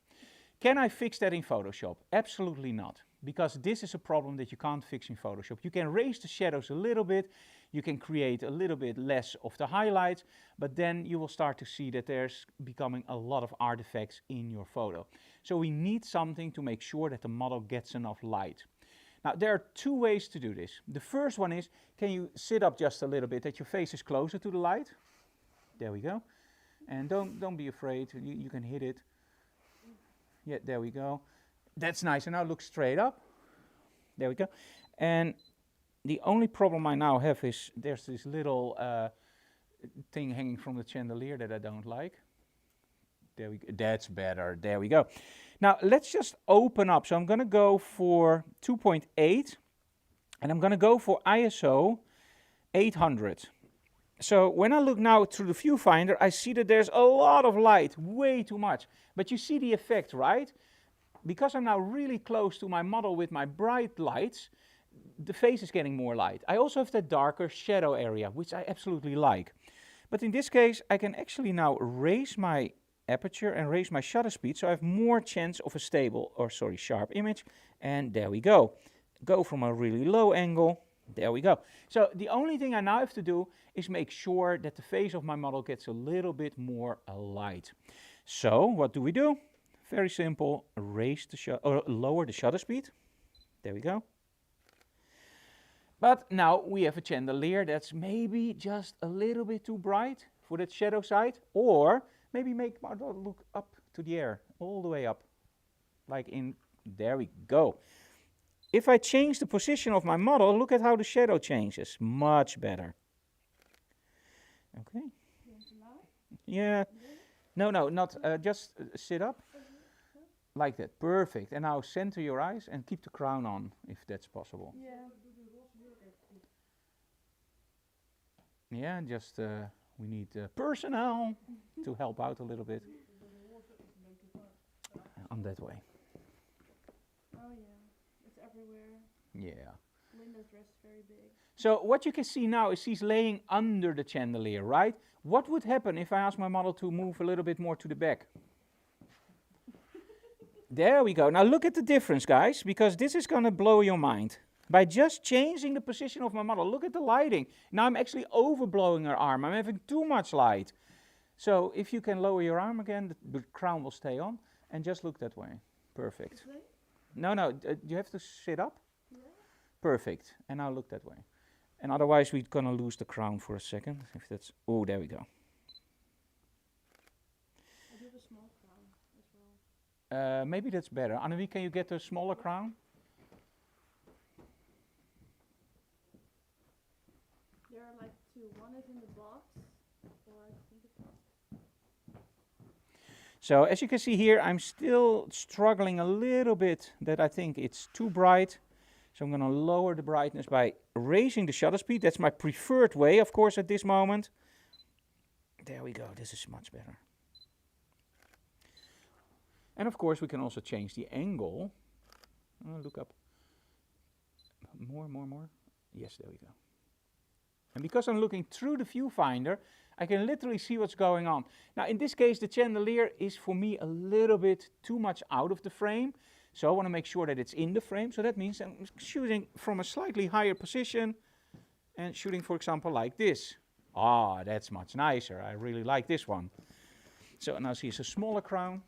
You want the crowns in the... Yeah, we can leave that in the set. Closer, Annelie, closer, much closer to the dress. Yes. Moet je eens schuin- Chewy, Nee, maar deze zit echt heel Chewy. strak. Come. Deze valt echt niet af. This is nice. Now look that way. Perfect. And now we're gonna go for the kill. There we go. The nicer shots. Now if you think like, hey Frank, this is nice. Can you lower your chin a little bit? There we go. Eyes straight ahead instead of to the corners. Yes, there we go. That's nice. Awesome. Now, if you are running into a problem and you go like, ooh, it's a little bit too dark, as you can see here, you can always fix slightly in Photoshop, but do you see the dark shadow here? That's really, really bad. So we don't want that. So that means that my model has to go a little bit more to the back and stop and look up again. So as you can see here, I'm literally playing with my shadows. A little bit more towards me. There we go. Because there was this shadow over her left or her right eye, the furthest eye, and that's now gone, as you can see here. And that's because the chandelier also projects shadows down. Pose-wise, okay, nice. I'd like this better. So can you do this? And then sit more straight up. Oh, we can raise the chandelier slightly if you need to. A little bit higher. Okay. Yep. Are you ready?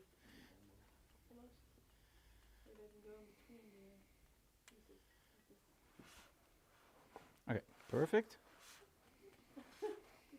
Scooch. Okay, perfect.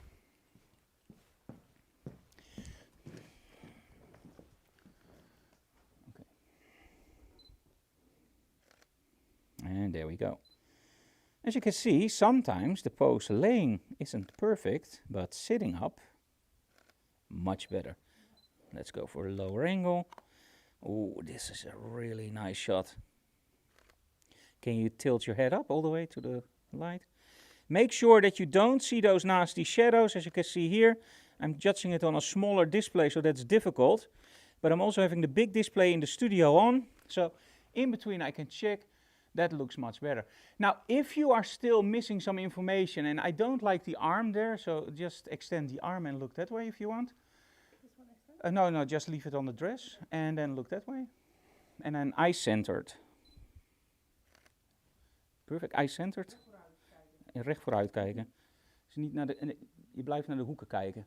Kijk maar naar mijn hand. Oh nee, hand, sorry. Ik dacht, ja, ja. Center your eyes. There we go. Okay. Keep looking towards the wall. Nose towards the wall. Perfect. And now center your eyes. Yes, that's what I mean. Chin up just a little bit. Because I'm looking through the viewfinder, I can literally see what the shadow is doing. Chin up, chin up, chin up, chin up. There we go. Perfect. And don't use your arms. Don't. Yes, extend. Perfect. That's what I need. Nice.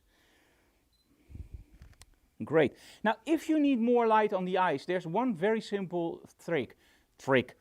Can you lay on the floor and just look up? Alright. Yes. Brian, do you have an iPhone with you? Can you turn on the strobe? So if my model lays down on the floor and I need more light, I can very simply just ask somebody with an iPhone or another phone, just shine straight on her face.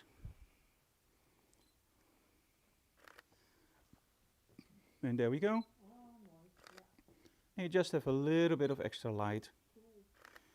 And of course these images aren't great, but it just shows you what you could do if you move around your model. And I think these are worst.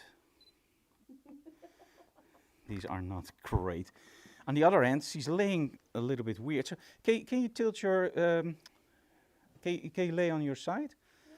And then just look that way. And Brian, your phone straight from here. And then center your eyes. Look towards my hand. Towards my hand. There we go. Okay, and we closer, closer, straight in her face. There we go. This is without the chandelier in the frame. This is with, and I can always clone Brian's face out. You can also use a slightly brighter torch, but the idea is to shine light straight into the model's face. And that's actually giving you a lot of extra lighting. Let me show you very quickly. Brian, can I hold your phone? Okay. Now, watch this. If I shoot it without, I have something like this. If I shoot it the right way, I have something like this. Need closer. Yeah? Okay. As again, not perfect in this way, but okay. You're done. I'm going to show something with those images. Thank you so very much, Linda. A little bit of an applause for our model. And of course for me. Now again, these images aren't the ones that you want. But let me switch over. Okay, and first I want to answer the question, do I use protection on my lens? And I made a joke about it, but let me just explain you very quickly why not. So, a lot of people use UV filters on their lenses to protect the front element of the lens. My joke, it's a joke, is that when they stopped analog photography, there were still stocks and stocks of UV filters. Now I'm going to tell you something, and it might shock you. For digital cameras, you don't need a UV filter for the very simple reason it's built in your camera. For film, you needed a UV filter because it has to filter out the ultraviolet light. But with digital cameras, that's no issue at all. So the only reason you're using a UV filter is to protect your lens. And I think that's the biggest money grab in history. For the very simple reason, everything you put in front of your very expensive glass, that will degrade your glass. I had this pretty expensive UV filter on my 100 to 400 Canon lens. And somehow, I didn't find that those images were as sharp as the year before when I didn't have that protection on. And I did a test just at home with a little figurine, shooting it with the UV filter and without. And there was hardly any difference. You could see that there was this slight less sharpness in the one with the UV filter. And that's when I started to think, like, why do I put my UV filter in front? To protect my lens. But let's be honest, we all have sun hoods on our cameras. And how often does it happen that you scratch your front element of your lens? Do realize that changing the front element of a lens is probably cheaper than the most expensive UV filter. And again, every piece of glass you put in front of your lens degrades the lens to that quality. So if you buy a cheap UV filter from AliExpress and you put it on a €2,000 lens, that lens becomes an €800 lens. It doesn't destroy it completely, but it does destroy a lot of the quality. When you buy a really good UV filter, for example from K&F Concept or B&H or whatever brand, but a really top quality, you probably pay already in the €100. It's much cheaper to just replace the front element of your lens if it might ever happen, because if disaster really strikes, scratches okay, but if something really hits your lens, it will go straight through that UV filter. So protection on your lens, it doesn't make any sense at all for me. But in all honesty, in all the years that I'm shooting, I never ever had any problems with destroying a lens or front element. Okay, start out too low. And I was struggling with the positions. Now again, with these live shoots, I never practice anything. I don't prepare anything. So if something goes wrong, I have to adjust on the fly. And I think that's the cool thing about the Digital Classroom series. It's all live. It's not rehearsed. So if something goes wrong, I think it's the biggest learning tool to see if something goes wrong. How do I solve it? So in all honesty, I do like this shot, but I know there's one that's better. Sitting underneath was okay. I don't like the arms that much, and the eyes. You see that? Always coach your model, and if she doesn't listen, coach again and again and again and again, because it has to be right. Okay, let me see.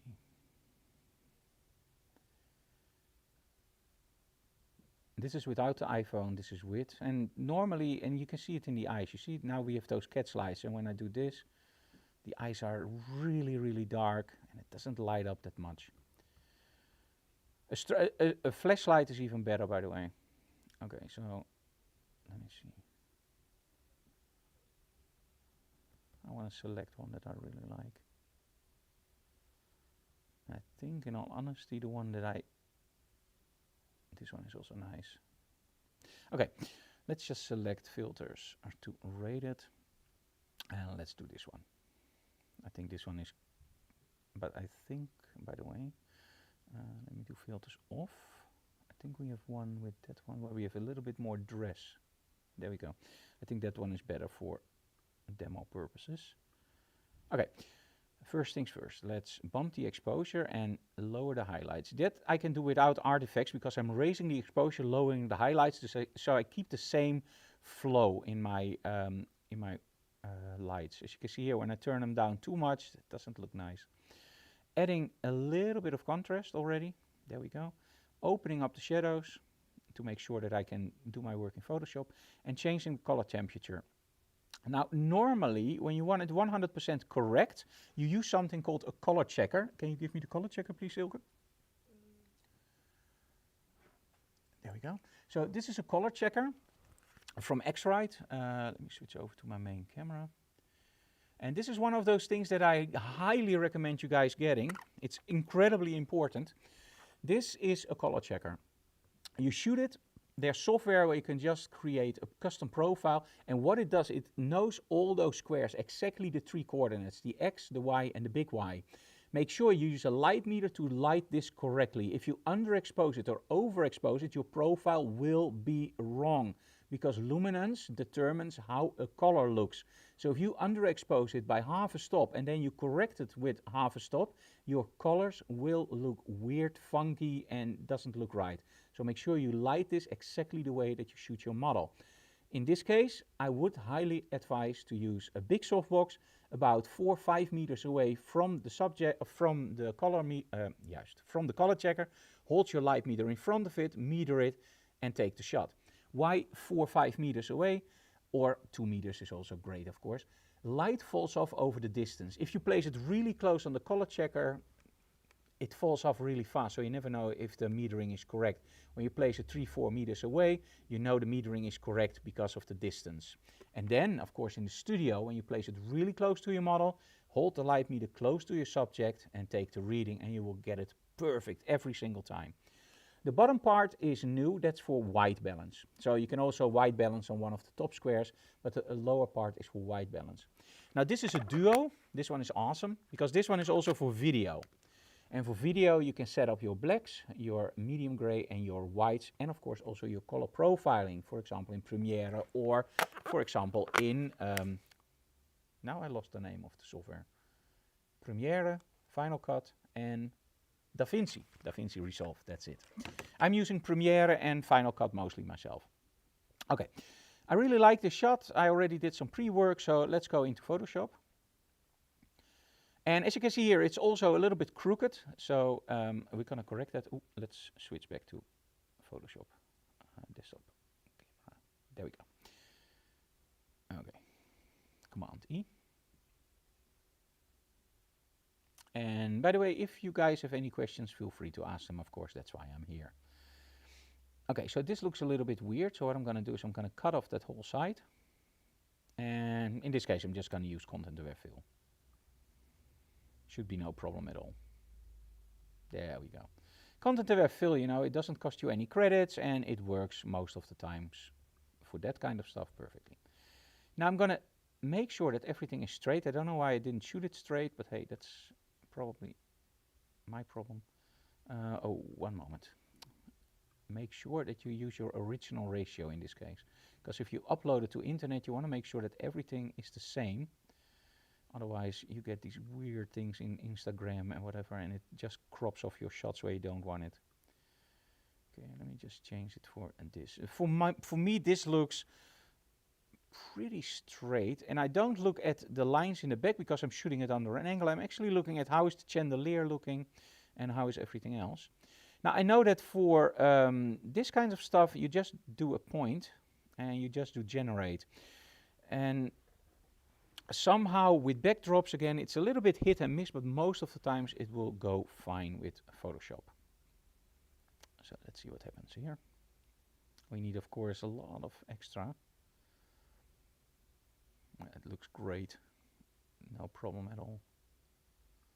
Can still look which one I like most. I think this one looks the most natural.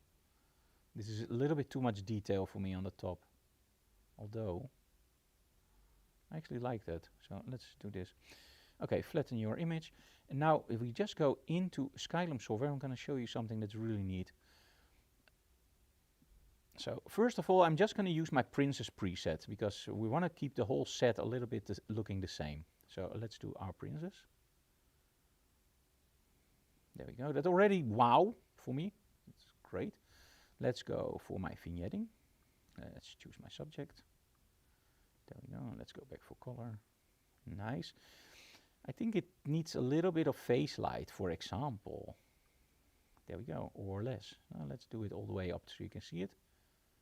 Now this is way too much, of course. As you can see here, it's totally overblowing, but you can see the power of that face light. But when I turn it all the way down, not really. So let's just give it a little bit. There we go. And this is what I love about Luminar. Now, I am a big advocate of getting it right in camera. You shouldn't have to use Photoshop or Lightroom to correct stuff. You should use it to enhance stuff. But in the case of shooting with natural lighting, placing your model 100% perfect and then getting a little bit of face light, no problem at all. That's something we did in the old days also. And I know my grandpa, when I grew up, I was, I think, 5 or 6. And he took me into the dark room and he showed me, here is a brush, move over that paper and then you will see that everything in that area becomes darker. And then when you do that, it becomes lighter. And for me, that was pure magic, dots and burn. It was pure magic. So when people tell you like, hey, you can't use face light because in the old times they didn't do it. Yeah, they did a lot of Photoshop work in the old days, trust me. Only they didn't call it Photoshop. They called it dots and burn in the dark room. And that's why in the old days you had people in the darkroom that were real magicians, that really knew their draft, that really knew what to do. Because there are these documentaries about, for example, Helmut Newton. And you see him literally writing on the negatives. I need more light in the darker areas. I need less light in the lighter areas. And you might wonder like, how the heck is he going to do that? Because it's a negative, right? It's one shot. No. You can block stuff up, you can use brushes, and that's dots and burn. The only thing is you do it live. There's no sliders, there's no layers. You do it live. If you mess up, a big print from, let's say, 5 meters by 2 meters, if you mess it up, start all over again. And you see that in the same documentary, Frames from the Dark. Make sure you check that out. Or is that the one from Richard Avedon? Anyway, in all those documentaries, you see that kind of stuff happening. Okay. Looks really nice and sharp. A little bit of noise, you can always take that out. The only thing that bugs me a little bit is the dress. And it's not the dress itself, I love that dress, it's great. But it's the way that it's on the bottom. So I want to see how smart Photoshop is. Now, it's okay here, but I would still like to see it a little bit nicer. So first of all, let's just see if Photoshop understands what I need. I'm going to select this. And I'm just going to tell Photoshop, whatever the heck you want to do, just do it.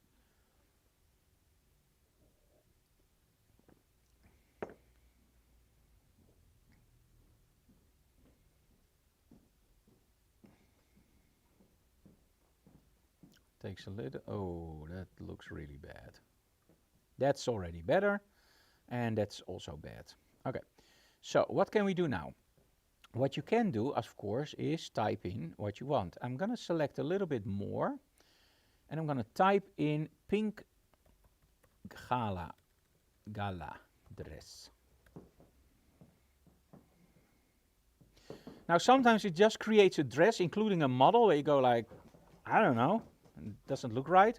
And sometimes it creates something beautiful and great. Now I have to be honest, during live streams it often goes wrong, and in this case it absolutely goes right.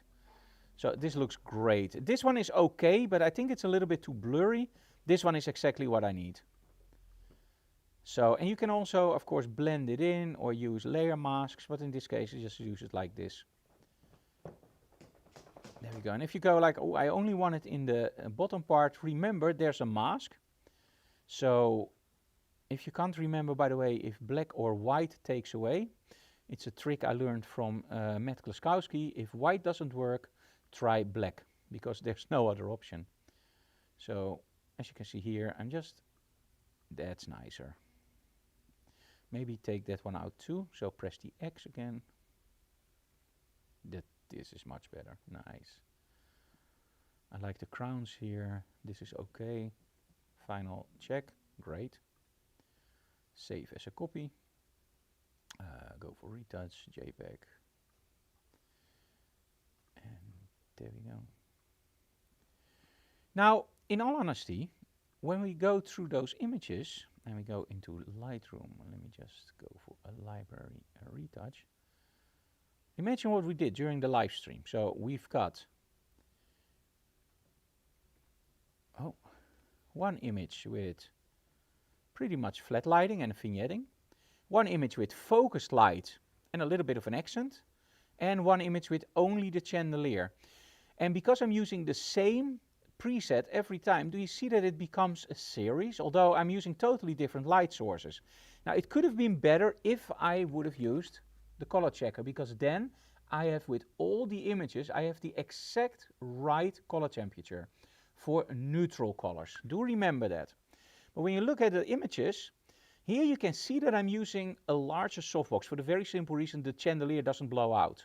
Right? The chandelier is nice there, you can see all the details, a little bit of glow, and the model is perfectly lit, the backdrop is perfectly lit, and we added just a little bit of a vignette to draw the attention. Now, as soon as I start using focus light, for me the whole mood becomes much nicer. I'm now using my lighting from my chandelier to light most of the set. I'm using that blue light from the back aimed at me, getting that nice hue on my model, and a big lens flare in the back. In this case, I don't mind the lens flare. If you do, take it out, no problem at all. And finally, we're only using the chandelier as our main light source and just using a little bit of face light in Luminar. In other words, don't think you can't do any nice photos with just natural lighting. I showed you now that you can use your strobes as fill-in, as main light, and you can even turn them off. So the next time you run into a problem with your client, if you know all these little tricks, you can literally solve all the problems on location. Sometimes you need to overpower the ambient light. Use f16, ISO 100 or ISO 50, f16, why not? Blast everything away and then you end up with only strobes. But sometimes the natural light is amazing, but just where your model is standing, oh my, it's just a little bit too dark. Use a little bit of fill-in light. You can use an umbrella. You can use a lantern from Giotto, which spreads out the light very nicely. You could even use a reflector to bounce in the sunlight. A little bit less control, but it works. And sometimes you're on a location and you have all your strobes with you and you look at the lighting and you go like, oh my, this is the perfect lighting. Why not shoot it with natural lighting? So I hope during today's episode you saw me shooting 3 different setups, but still getting approximately the same series and the same results. And that's because I'm using a preset. So, do you want to win a license for a Luminar Neo? Of course you do. So what do you have to do? Very simple. You pick up your phone. It can be an Android, it can be an iPhone, or any other brand that's out there. You drag out a model in your studio, and you pick a continuous light source. It can be Christmas lights, it can be fireworks, it can be lasers, you can use smoke, whatever you want to do. But I want to see a kick-ass shot, a perfect shot for fashion magazines or whatever. Shot with your phone, with the only limitation, you can only use continuous lighting. You can use whatever you want, but one, no Photoshop, so nothing. You can do skin retouching, you can change colors, but you can't change anything in the set. If I find it out, you're disqualified. So what can you do? Extend backdrops. If your smoke isn't 100% correct, add a little bit of smoke. But if you start adding backdrops or add lighting, disqualified. If you handle this correctly, you will find out that you can shoot amazing images with the most simple gear. Send them in before the next digital classroom and maybe you will win a license for Luminar Neo. Where can you send them in? Just send them in to my email address. And of course, let me show you very quickly where you can find us. I'm going to go for main camera. I'm going to go for my overlay. And of course, you can find us here at our blog. And you can actually also go to frankdoorhof.com. Now, I want to add one more thing to today's episode. I don't know if you mentioned or saw it online, but nowadays, almost on Facebook and especially on X, it seems like we're living in an alternate reality. I want to make all our American friends really clear. We in Europe are great. We are doing fine. There's nothing wrong with Europe. We are not on the brink of extinction and we are not overrun by other people. We are doing fine. But there is one thing that you can do for us. Join our channel and tell other people about our channel so we can grow because we want to go worldwide. But why do I tell that about social media? Well, it's becoming a little bit toxic and I found out that more and more I'm losing a little bit my interest to post a lot of stuff on social media. I'm still doing one post every day, but doing big articles with big tips in there, I've decided to not do that on social media anymore a while ago. Just visit our blog, visit frankdoorhof.com, and you will find out that every week we have at least 3 new articles. That can be a new video about lighting setups. That can be a whole article about how do we use the platypod in our setup? How do we use the lantern? What works when you walk around your model? How do we build a set? All those articles are just from the last 2 weeks. So check out frankdoorhof.com. You can see the link underneath for all the information. Of course, on social media, we're still gonna post images. We're gonna interact with you guys. But I just think it's getting way too toxic. And I just wanna have fun and share my photography and my music with you guys. So just visit our website. And there's a saying, don't build your business on borrowed grounds. And that's social media. And maybe that's the biggest tip for you guys nowadays. Don't build your business on borrowed grounds, build it on your own ground. So build your own website, build your own articles, so people can literally see what you're doing and follow your work. Anyway, do we have anything more to add? Well, the next digital classroom is your lecture with street and travel Oh, photography. yeah, that's really nice. It's gonna take almost 2.5 hours, and we're gonna talk about street and travel photography, about everything, about angles, nice stories in there. There's a lot of humor in there. It's a great seminar. I love teaching that one. But we still don't know when to do it, because in January we're gonna visit BenQ headquarters. Yes, so we're gonna do some interviews also there, if I'm correct. Yeah, and a new monitor has been introduced then. Oh, yeah, it's gonna be So fun. get your discount code now. Yes, and then as soon as it's released, you can use that discount code, Yeah. probably, or not. Well, it's now 25 and then it's 26. 10/26, yeah, of So, course. but It will be fine. so and you have to go to the dentist next month. So I'm not sure if you will survive that. There's nothing wrong. But that's also on Wednesday, so we have to discuss. Yeah, the seminar, we try to do it in early January, and maybe we will do 2 digital classrooms a little bit more next to each other. But for this year, this will probably be the last. And then next year, very early in January, I'm going to do the lecture on street and travel photography. And probably starting February, we're going to do our regular photo shoots in the studio. And we're gonna do a video about your new setup with high contrast and reflection. Yeah, we're gonna do. We have some really A cool stuff walkthrough in. video. Yeah, and we have some really cool stuff in with mirrors. So we're gonna make one whole wall with mirrors, and mirrors on the floor, and mirrors on the side, and mirrors on the top, and mirrors on whatever. We have everything with mirrors, so it's gonna be a disaster, but it's gonna be so much fun.